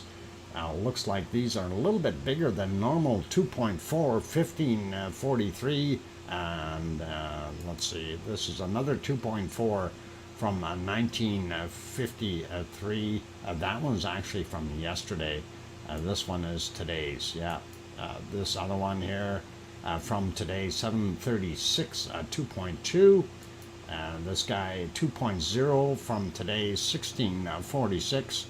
And we slide over here a little bit more. That's bigger, 3.4. From yesterday, 2037 was the time on that guy. This one right on the edge here, 2.2, 5:57 a.m. Then we had 1.4 from 1316, as well as a 2.0 from 4 minutes after 12 noon. And there we go. We've got this guy here, 1.9, 11:16 a.m. And bigger one here, 2.2 from yesterday at 2031. This guy from today, it's a 2.1 from 1343. And one we got here, 2.2 from 9:25 a.m. And we'll grab this guy here as well, 1.7 from 10 minutes after 1 in the morning. And that is what we've got down in the Pahala area. And now let's go take a look at what we've got up on Mount Mauna Loa. Mauna Loa showing us some neat stuff. So 2.1 from 1039, showing a depth of -1 kilometer, so 1 kilometer up into the mountain above sea level. This guy here, 1.8, -1.2 kilometers, so 1.2 kilometers above sea level from 1401. We have this one here from 1:09 a.m., 1.8, and it is 1.3 kilometers above sea level. So pretty awesome. In the mountain is where they are. So we have rumblings in the mountain, 2.2 right there, and 1605, 4 kilometers below sea level on that one. The only other one that we did not get in here was this guy, 1.8, and we see that, and 3.4 kilometers down, 4:36 a.m. For that guy today. We don't see anything else here in our wonderful Kilauea crater, and that is pretty much it for today on Hawaii, you guys. So nothing over here on Mauna Kea. Everything is on Mauna Loa and down in Pahala and a little bit out in the water. So pretty cool, pretty awesome, and we'll zoom it back out, and actually a whole bunch. That way we can come back to it later after the break. For right now, I am going to head for another break, you guys. So please hang in there, and we'll see if we can put you back to some lively content.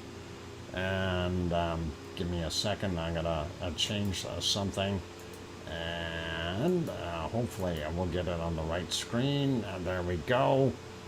And now we will hit that magic button, and we still got a Hawaii in there. We need to get rid of Hawaii. Let's fix that. There we go, and that is about right, I think. Hang on, I think we're good. Yeah, I think I can leave it there for right now for the break. So please don't go away, guys. Got more stuff coming up after the break. Keep smiling, be good, and of course, be nice. Don't hurt yourselves playing in the lava. And it is a lavely day there in Iceland. I'm your host, DrFox2000, and you are watching VolcanoX, a live stream. If you haven't hit that like button yet, please help us out. Give it a shot. And also, if you're new and you wanted to get in and chat, hit that subscribe button. 1 minute later, you'll be able to chat in the chat box.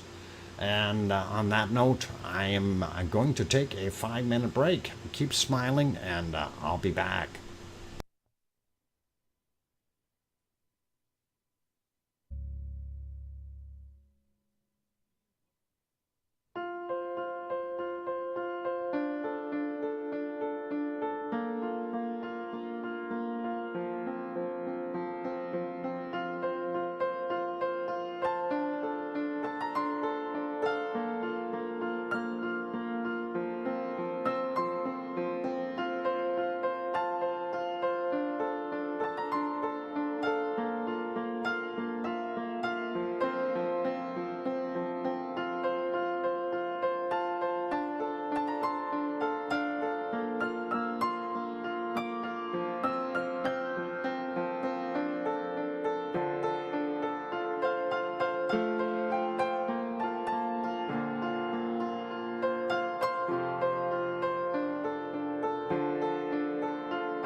Okay, I've got the microphone back on. I'm going to slide that music off there, and that's all good.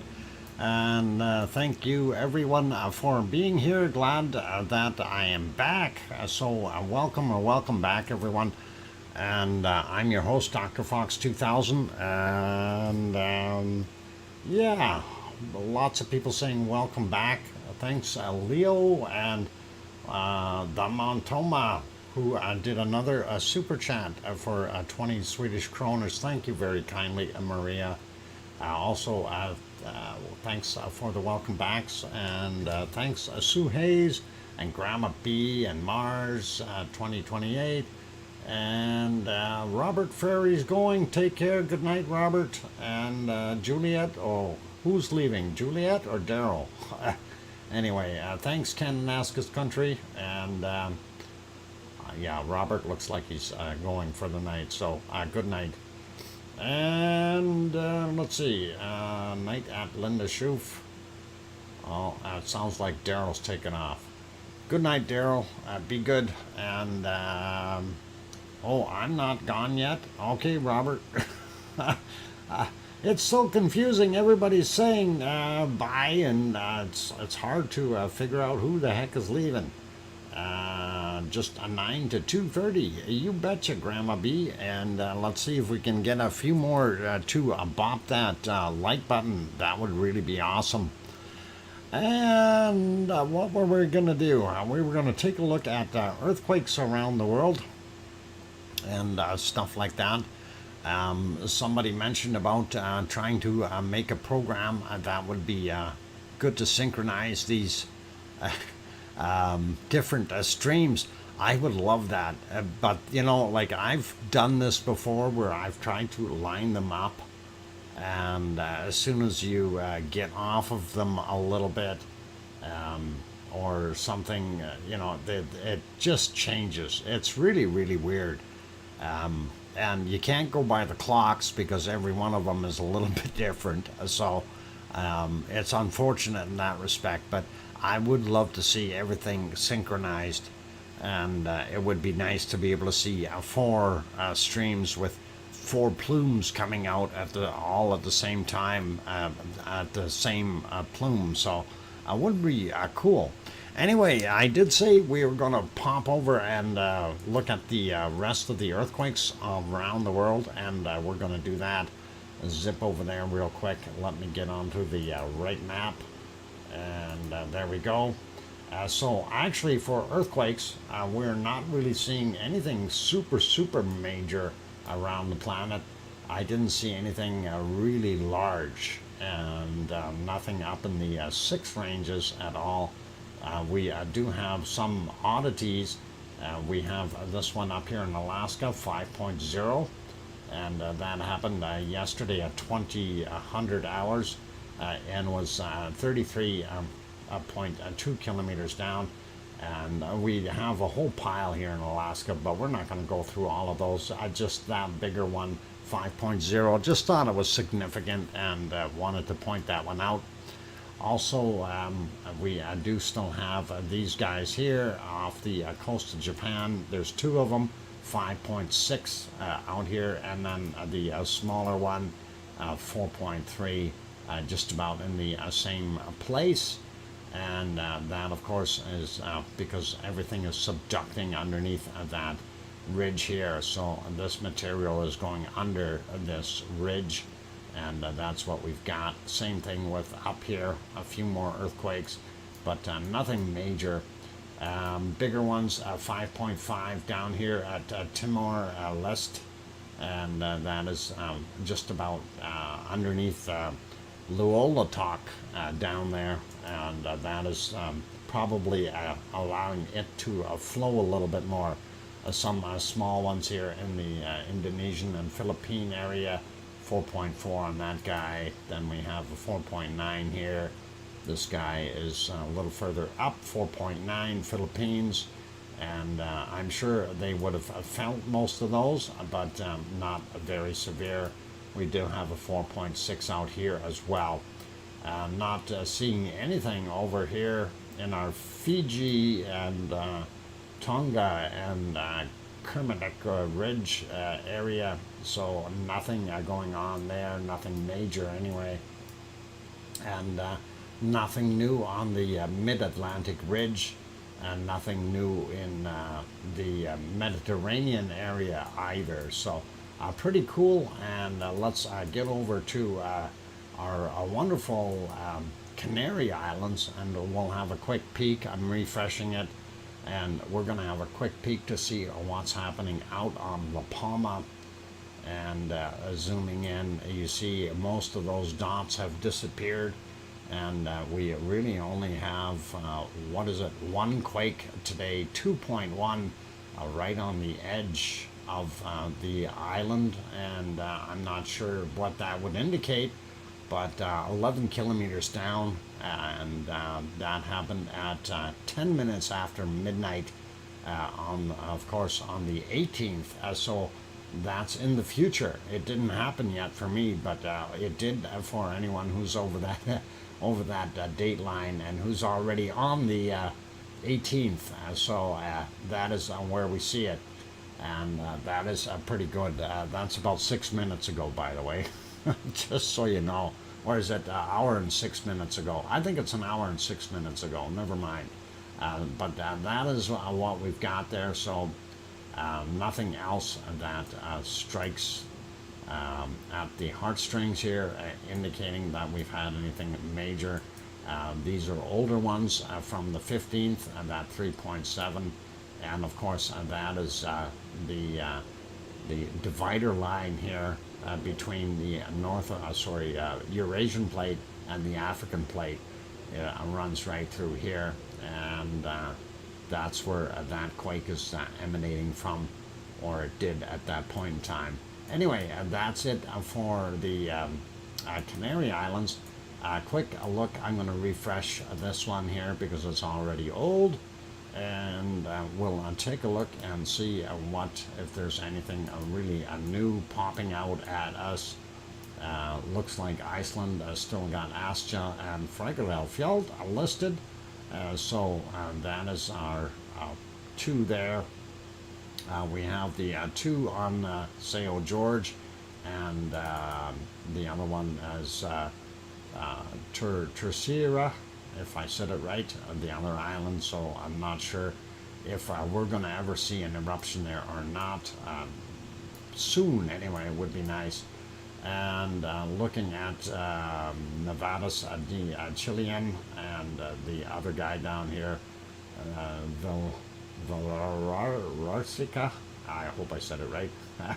Anyway, we do know that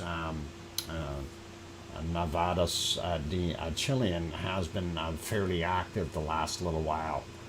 Same thing goes for Sabancaya. Not overly active, but definitely causing some SO2 plumes between the two of them, and that might have been what we were seeing out in here as the material is drifting northward rather than across, where it normally goes into the Atlantic. But looking at the rest here, these are all pretty much the standard volcanoes that we see. Nothing new up here, nope. And I'm just looking to see if we got anything else. Nothing new there. It looks pretty much normal from most part. Ra'un is the new guy on the block, and he doesn't seem to be doing too much either. And everybody else looks pretty happy there. So let's leave that be. We'll zip over to do a quick shot on the weather, and we'll refresh that really quickly. And actually, I'll leave that be. Go to the SO2 map first, and we'll do that one. I think that would be better. And looking at North America, pretty much normal, nothing really outrageous. And here's what we were talking about, that some of that might have drifted up here and gotten into here. So that's kind of what I'm thinking is happening. But I'm not sure, because we also do have here in Colombia, we have these guys going pretty hard and heavy, so we may have everything being pulled up there and just thrown out as that area. Unfortunately, I don't believe there's anything coming off of our Galapagos Islands, so this is all just from down here and pushed up, and from these guys pushed out and over, and that is kind of neat. Lie if you must. Volcanoes in Clare. What? Clare? Lie if I must? What the heck are you talking about? Volcano in Clare. Oh, there's a volcano in Clare? Irish monk. All right. Don't get it, but all right, Clare. Volcano in Clare. Clare. Which Clare? Maybe be a little more specific. Clare, comma, and put the country name behind it. That'll help us. Thank you for that €5 super chat, though. That's appreciated. And let's see. Need tourists. Neared tourists? Anything active close to Bogota or Cartagena. Bogota, Colombia. Is that where that is? Bogota? I'm not sure where Bogota is. I've never been there.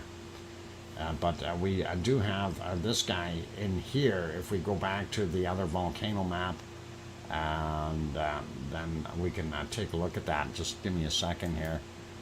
Go back over there. That volcano map. Where is it? I had it here. I will find it. That should be right there. Okay, let's have a look and see. So these ones here, and they do have our Fernandina on the Galapagos is showing here. So I'm wondering if there is something coming off of it. But there we've got Nevado del Ruz, and we've got Perse, and then of course Cerro Negro there. That pops out some material every once in a while, but don't know what's it's been doing. And those are all in Colombia, and then I do believe Reventador and Sangay here are both in Ecuador. So yeah, those are the only ones that they've got showing there. And then as we go down here, this is Sabancaya, and then of course the other ones way down here, Narvados del Chilean, and his friend here, Villarcia, Villarcera, something. I hope I pronounced it right. Probably butchered the name, that's okay. But yeah, in that area, that's what we're seeing. So not sure where all that stuff is coming from. There might be other new places. Hey, Setronics, welcome. Glad to have you on board. And let's go back to our weather map and continue on with that. So there you can see that whole area that we were just talking about. So we do have one volcano out there, but these ones here is kind of questionable. Is it all coming from them, or do we have some other stuff happening there as well? And I got to get myself back on the right screen. Where am I? There we go. Got it. Zoom back out a little bit and slide down a bit more. We do see a lot of that SO2 going off the other side as well. So whatever is producing the SO2 is doing a heck of a job.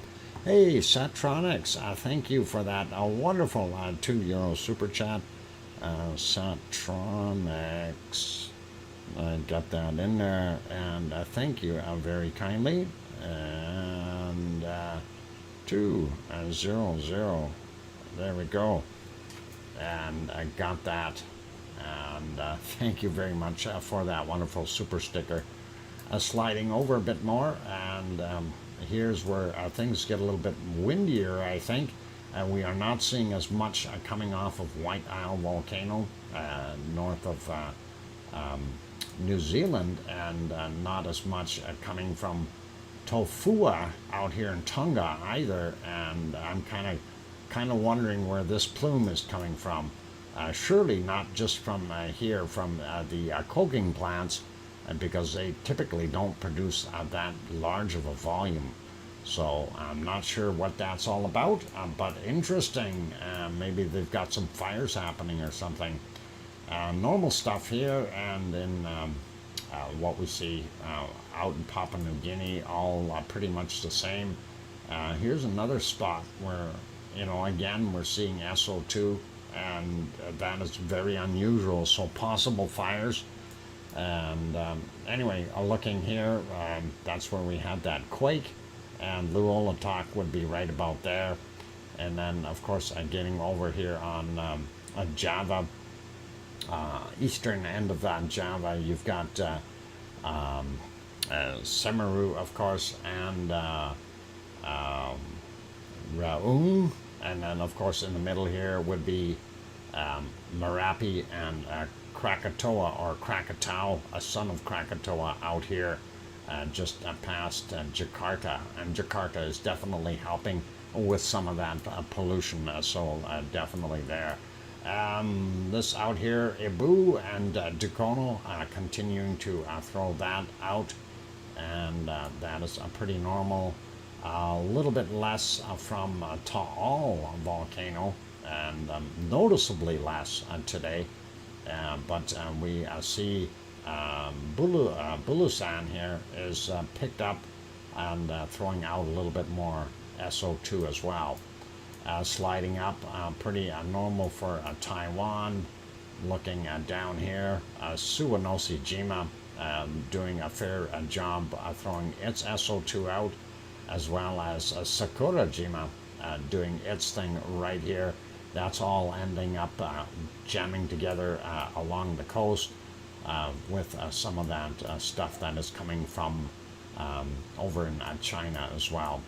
And looking at various stuff here all the way along here, these plumes are all seeming to flow out into the Pacific, and it'll start down here with Chikarachki, and then we've got Ibiko, then Karimsky, and then up going up will be Bezimiani, and then Shivalash making most of this up on the top. So that is what we see, a very interesting musical note of sorts in a way. Normal stuff in China, same thing with Indonesia. We do see down here some of this material blowing off of South Africa. That, of course, from the gold refineries and stuff. And a lot less happening here in the DR Congo today. A lot lighter looking. That is both coking plants for steel or coal for steel, and of course the volcano Ertael, not visible because of the abundance of pollution from Saudi Arabia from the refineries and stuff. And moving up a little bit more, we see a lot less today from our good friend Mount Etna. And that is one we didn't take a look at yet, but Mount Etna really hasn't done too much. It was throwing out some darker material again today, but I did speak with Yvonne earlier, as I mentioned, and she said, well, tremors are down, and things are slowing down a bunch. So very, very interesting to see. But we do see a little bit more red right over here, and that would be from our, who the heck is that? We got Volcano here, and Stromboli. I haven't seen that Stromboli guy. Where's that Kim Raudenbush anyway? Anyway, sliding up a little bit more, pretty normal in Europe, and then sliding up to Iceland. We don't see, well, we do see an increase here, but we don't see anything really major or heavy off-gassing from that volcano. And so I don't think we need to worry about pollution there too much. Looking at what we've got temperature-wise, North America, Canada first, we see actually Alaska a little on the cold side, but here in Canada, still all the way up to the northern shores with some good heat, and not sure what that's all about, but climate change, I guess. We'll have palm trees here in no time. Sorry. And of course, a little bit cooler in those areas, but looks like most of Canada pretty darn warm all the way across. And even when we get out here in the eastern portions, 19 and 20, 21, depending on where you are, out here in Nova Scotia, New Brunswick, and PEI, that area, still very warm here in Newfoundland as well. So I'm doing pretty awesome. Western U.S. Very, very hot today, and we see some of those horrible temperatures, and that is, what is it, 33, 35, 36 there. Death Valley, 46 degrees Celsius, 114 degrees Fahrenheit. Thank you, Sue. And that is absolutely crazy. Too hot. And you don't have to go to Death Valley to get hot temperatures. You can just go out here to Bakersfield and bake. Very, very warm here in California. Looking at down here in Texas, actually Texas looks cool compared to California, bottom end anyway, and 33, 34, 35, depending on where you are, and most places in Texas. Oh, some places as high as 37 I seen here a second ago, and that is pretty nasty. Houston 31, Austin 34, Dallas 27, a little cooler up there, but lots of warmth there. Then we get into the eastern parts of the United States. Not looking as bad. Florida, of course, 28, 29, 30, depending on where you are, looking pretty good. Georgia and the Carolinas and further north, a lot cooler, but still quite comfortable at 20, 21 degrees. Up in Boston being 20 as well. That low is sitting here. I'm sure that is going to be providing some rain problems there for those guys. Sliding down into Mexico, we see some of the areas very hot, and some of the higher elevations look like they're very cold. And we know that because we've seen snow on Popocatépetl.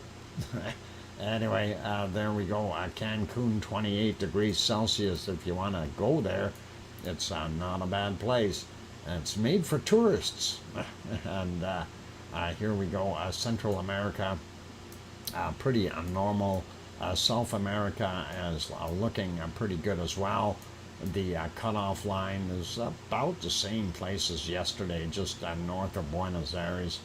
And the area up here holding some good heat for right now for the Amazon. Actually, it's a little warmer than it was yesterday. Sliding over to New Zealand. I don't even want to go down here to Chile, but it's cold down there. I don't want to think about it. It's coming here, won't take long. Another month and we'll have snow again. Yeah, and right now it's what, 28, 29 degrees. Hey, Oz is here. And Oz, I'm going to talk about your weather. Anyway, we do see that low still right here beside New Zealand, probably causing all kinds of moisture dumping in on it. That high is still out here circulating that warmer air, pushing it down, which is really nice for the good people on the northern island here, and they'll stay a little bit warmer. Looking here at Tasmania, it's actually not that bad temperature-wise, since they are getting some of that warm flow that's going right past Leo's house, and he's got 13, 14 degrees out there in Melbourne today.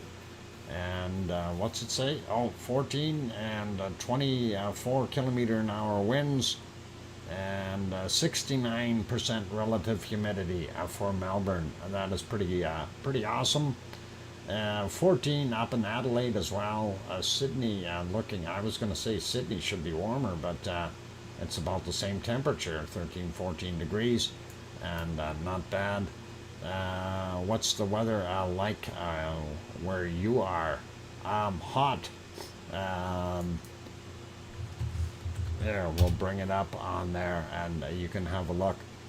Oz is showing Brisbane at 22, and that is pretty good. It says 19 here. If it's 22 there, that's better.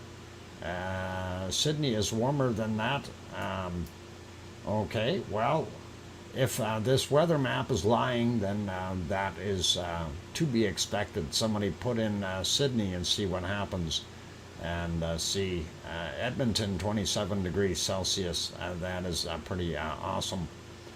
And it's actually quite warm in here. It's cooling off a little bit though. Andy, you're there? Okay, somebody did. And says 16 degrees in Sydney according to the Nightbot. So a little bit warmer than what the weather map has, 13, 14. So, but I don't know. Maybe it's a really good shot. And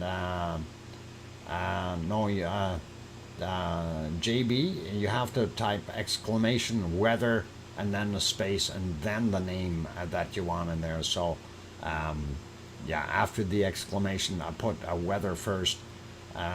Too cold for summer up in the north of Sweden. We'll see.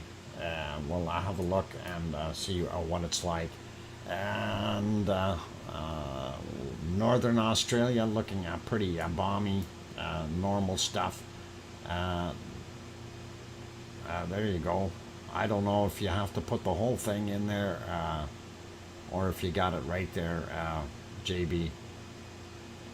But Sue brought up Bangkok. That's pretty awesome. It says 28 here, 29 and 73% relative humidity for Bangkok. That's pretty awesome. And sliding up here, looking at Japan, southern and really hot. Once we get up into the northern portion, starts to cool off. There's that low there, a high here. I don't know, that's going to mess air currents up real good. But once we get up into the Kamchatka Peninsula and the colder airflow, you can see it coming down here, that darker green material. I don't want it. It's cooling things off up here. So we'll see wintertime in no time. And looking at India, pretty normal. Same thing with out here, Saudi Arabia, Iraq, Iran, and Oman, and Yemen, and UAE, still all holding that high temperature. Of course, being a desert area, that's what it does best. Sahara is right in there, very, very hot. Still showing some places 38 degrees Celsius for nighttime temperatures. Pretty crazy as far as I'm concerned. And we see some of that heat has pushed right up into the Mediterranean here as well. And Sicily is just a smoking hot. Some places 31 degrees Celsius for nighttime temperature. Wow, how can you sleep in that? And very warm in Sicily, and the bottom portions here, the toe of Italy, and actually going along the coast, very, very bad. Costs, yeah, weather and cost 26, and that doesn't surprise me. Piggy's place, and that is showing 27, 28 degrees, depending on what it is. That's general for costs. Let's do this this way, and we'll see what it is right at Piggy's house. And that temperature will be a little bit more accurate because it's very close to her place. and saying 25 degrees Celsius. I don't know if I believe this weather map, and there's a lot of discrepancies there, saying 27, 28, and there it says 25. Makes you wonder who's right, but probably the people that live there. Weather guessers are always off. Looking at Spain, northern portions, some places are very cool, which is really odd. But down on the bottom, still a lot of heat. The same thing goes for Portugal. France actually looking warmer than the bottom, or sorry, the northern portions of Spain. So a little bit weird. Here in Italy, of course, right up to the Alps, we are seeing a lot of good temperature there. Right on, Dr. Fox. Okay, cool. Thanks, Oz. Germany doing very nicely as well. Same thing with Holland and Belgium and Luxembourg. And then, of course, looking at England, again, England has got some mixed bag of temperature versus cold up here. I'm not sure what's going on. Scotland, you expect a little cooler, but we see some of these areas here, 8, 9 degrees, and Wales still holding in, same as the bottom end of England. Irish Monkland, and Irish Monkland saying 13, 14 degrees. So that is what we've got there, and not bad. Looks like it's actually warmer in Poland right now than it is in some of the other places. A little bit of heat development there. A little cooler in Denmark, and then when we look at Norway, we see Norway is cold all the way through, and that is indeed not good. And of course the top end of Sweden as well. So if you're down on the bottom end of Sweden, though, it looks pretty good. And Sundsvale, is that on here somewhere? I don't know where that is, but anyway, we do see some good temperatures down in the bottom end of Sweden. Finland looks pretty warm as well, until we get right to the very northern tip, and that is about good there. And looking at what's going on here, I just want to zoom out and see where our currents are coming from. We got these two highs messing things up. This one, of course, is pulling that heat down in this way. If this high was up a little bit more, we'd see more of that flow going that way, I think, and that would be nicer for Iceland. And we see that nasty low, and that's what's giving us all that cloud that we had, and hopefully it won't give us too much more of that. Unfortunately, it's going to be there for another day or two before we see that move out.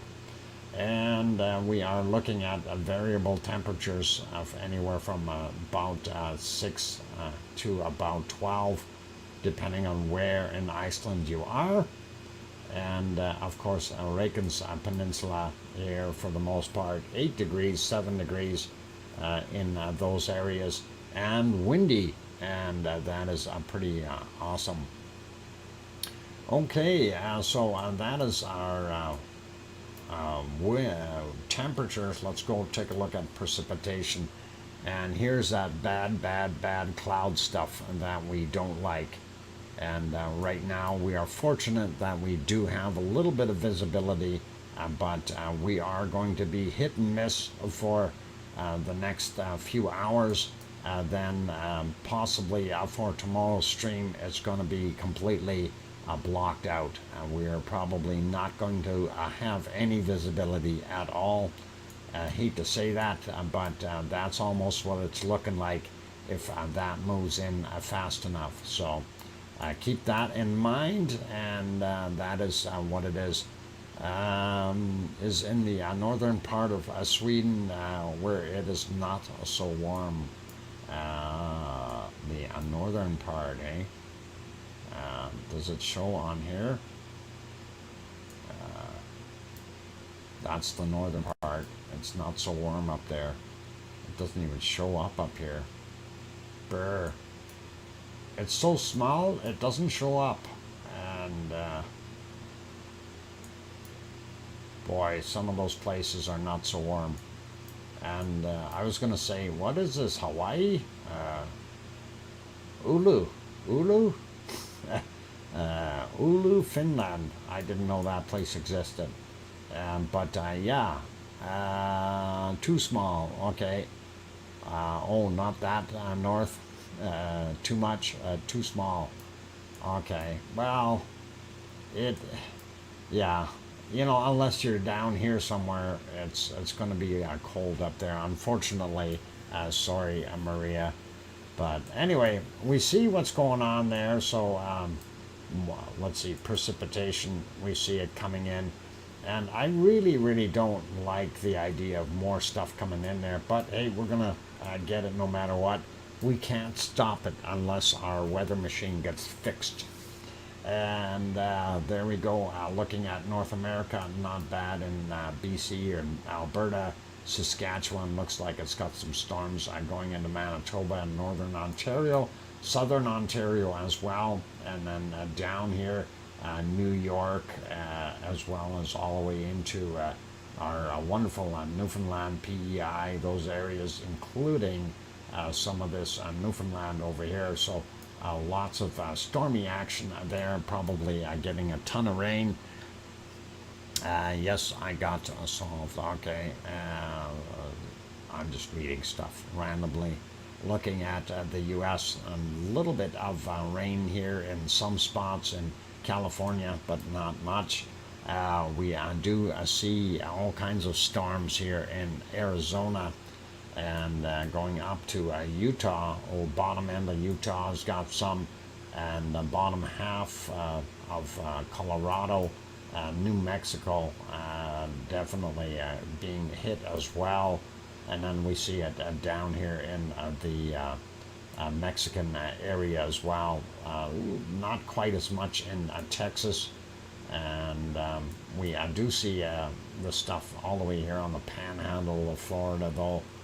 And up to the border, some heavy stuff going into Georgia, and also some right on the coast of South Carolina. So really interesting. And as we slide up, looks like Baltimore is getting some, Philadelphia maybe dry, New York definitely getting nailed, and this whole area here, including Pittsburgh and Buffalo possibly. They're all going to see a little bit. But yeah, this is down in the eastern portions here, Maine, and of course Newfoundland and Nova Scotia, those areas are getting nailed. Not good, not good. Halifax, there you go. Halifax, UK. That's a different Halifax than North America. And that is 20 degrees Celsius. But stormy, blowing 9 kilometers an hour, cloudy with temperatures of 68. That's really not too bad. Okay, zooming out a little bit back into South America, we see that storm that we had sitting right on Sao Paulo here has moved over a little bit and dying out, breaking up, and that is probably a good thing. And of course, Chile, down in Chile, snow in some spots. Don't want to go there. Here's what we were saying about the stormy, the lows and the highs here. So that high bringing that warm air down, and of course this low, it mixes, and voila, insta rain. That's what we're getting, and we do see that is pretty nasty on top of New Zealand, and not good. And here we go, looking at Tasmania. That looks like they're getting nailed by some stuff too.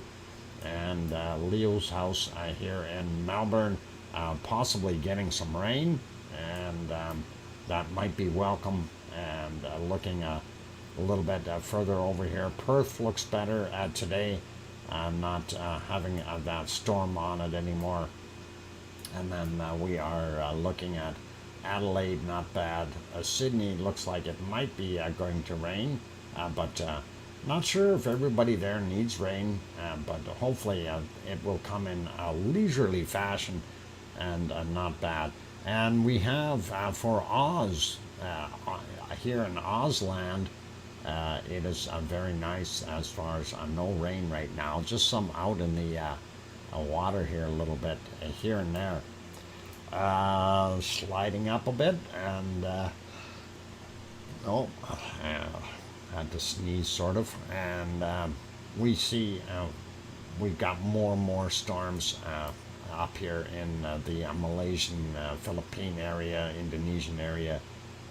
It's pretty much nasty, and going up into China, or sorry, not China, Japan. We see all kinds of storm stuff happening there, and that's unfortunate, but hey, it is the way it is. And looking at what we've got up in Kamchatka, that's why it's cooler. It's drawing that cold air. That low here is pulling it right onto the peninsula and doing its thing. Not good. India, pretty normal, and our what I refer to as the equatorial storm, it is there. It's just not as pretty as it used to be. By the way, there's Yvette. She's still there. That major downward push is keeping it from growing, and it will probably die out soon. But we are looking like we've got two more lows sitting here. One of these may turn into a storm as well, and that is all right. Okay, zipping back over a little bit more into Europe, and taking a look to see if Piggy will get any rain anytime soon. Looking at the area, I don't see anything there that is suggesting that Piggy is going to get any rain within any near future dates here. Not in Kos, not in Greece, from the looks of things. We do see, though, where all that very, very high heat is, we are also seeing some interesting storms. Barcelona and those areas are looking like they're getting nailed. And down here in the Alps and stuff like that, looks like they've got some storms as well. Bottom end of Germany, as well as France here along the eastern side of France. Storm, storm, storm, and not bad for most places in Germany. Not bad here in Belgium or Holland, just on the northern edge. Same thing with the northern end of Germany, getting some of that, as well as Denmark. Zooming out a little bit more, trying to look at what we see here. Different circulations in, we've got a high sitting just right here in Norway. Not sure what that really is going to end up doing with all this mess. It's not so bad down here in the bottom end, but when you get up here, we see that really, really nasty storm, and most of that is in Finland, but also touching on Norway. And that brings us back over England, looking at that. No rain showing here in England or Wales or Scotland. Little bits here and there in Irish Monk land, and that isn't too bad, but it should be all right. And again, we get back to this circulation here, dumping all that cloud in, and making our visibility as poor as possible, and I don't like that. All right, back to temperatures, and that is what it looks like for the world. I want to see our low temp for today. We'll see if we can find something. I found a minus 74 already, and not seeing much else. There you go, Sue. Matching numbers today. Minus 74 degrees Celsius. So please make sure that you bundle up your penguin before you send them out playing in the Antarctic snowdrifts. That would be pretty awesome, and keep them warm. And that is for there. And of course, our high temperature is right now is probably either Death Valley or somewhere out here. I think Death Valley was at 44 C, so I think I will leave it as that. That's it for today's stream, you guys, and let me see if I can get us back onto a lavally view of some sort before we have all those clouds move in, and it would be really, really awesome to continue to see some lava. And let me straighten that out. That would be this one. Yep, the magic button. All right, so that is pretty cool, you guys. And let's see if we can make this guy appear as well. I think I will go to the split view for right now, just so we can see what's going on. And it does indeed look very, very lavally, and I like it. That is pretty awesome. Yeah, Maria, you're getting ready, are you? There you go. That is about the right type of stuff that you need. Yeah, extra socks.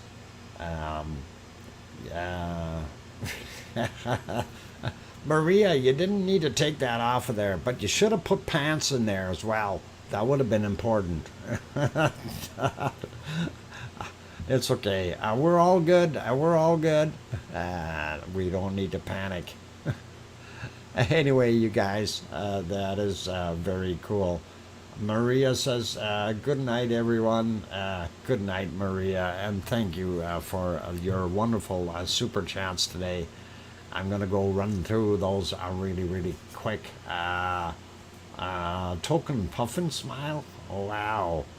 Irish Monk, that is cool. Irish Monk, Puffin Smile. Thank you for that wonderful $2 or €2 super chat. And I'm going to go through the list here. So thank you, the Montoma or Maria, for your first three were awesome little super chats. Then we've had Metal Omi 54. There we go. Got that out straight. Louise Bilton, thank you. Old Mummy of Hamsters is on the list here as well. Grandma B, then Irish Monk, and then the Matoma again, which is Maria again. Thank you. And Irish Monk again, and Satronics, and then Irish Monk again. Thank you, guys. That is awesome. I really do appreciate that wonderful support, and that is very, very kind of you. And we do appreciate every last bit. So very cool. Also, big thank you to all of our wonderful members. Anyone in here that is a member, of course, helps support the channel. You guys are awesome. Wow, for someone who said good night, you're saying bye-bye. Oh, you're saying bye-bye now. Thanks, Maria, the Matoma. Got it. Thank you for that 30 Swedish kroners, and that is awesome. Good night, Maria, and thank you again. I do appreciate that. We appreciate you, Uncle Doc. Oh, Mummy of Hamsters, your cap lock is stuck. It's okay. We understand. Sometimes that happens. You're all good. You don't need to worry. Anyway, so a big thank you to all the members. Big thank you to the super chatters. Also, a big thank you to Arizona Snowman, Piggy, a C&D boy, and the other moderators as well. Thank you guys for being here, for helping out and doing your thing. You guys are awesome. And also a big thank you to everyone for being here, because you're all part of our wonderful lava family. and that is the most important part. So keep that in mind, keep smiling, be happy, and really stay cool, stay calm. And I am going to leave this run for another 32 minutes. I'm going to turn it off at the 4-hour mark. We're at 3 hours and 27 and a half minutes.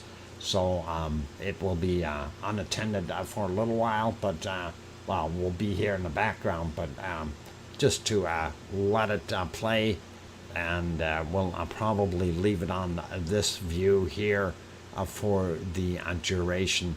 If something awesome happens in the meantime, I may go to a single shot, that kind of thing. So that's it for today, and we are very, very happy that everyone was here. A great stream, and looking at over 3,000 views for today on the stream. I see 233 likes, and that is really, really cool.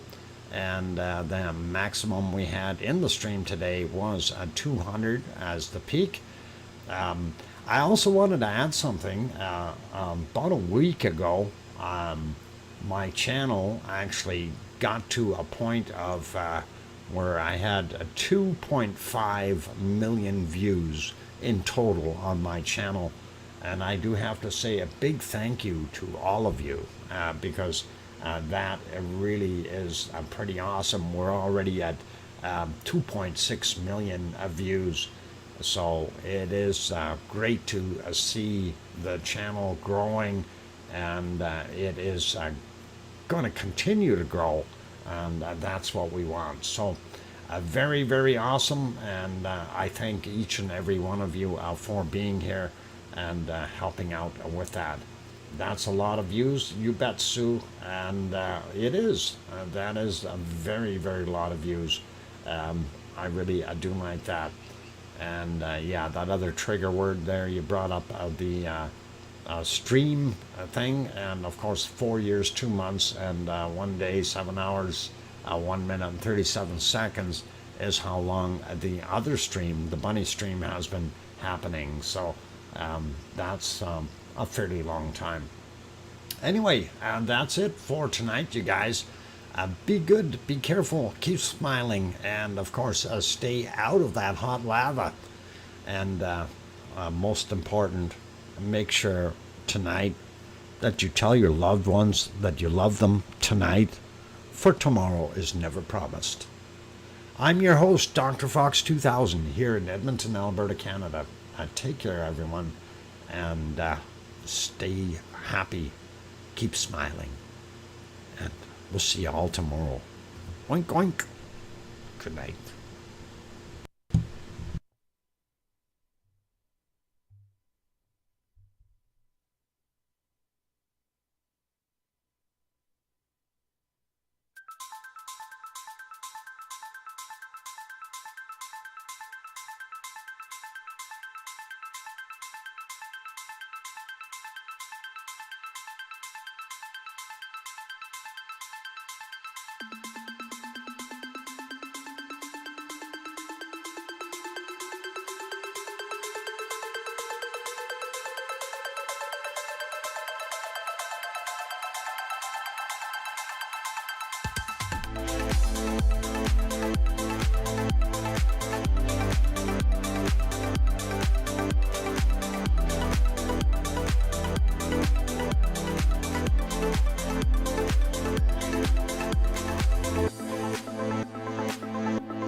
you.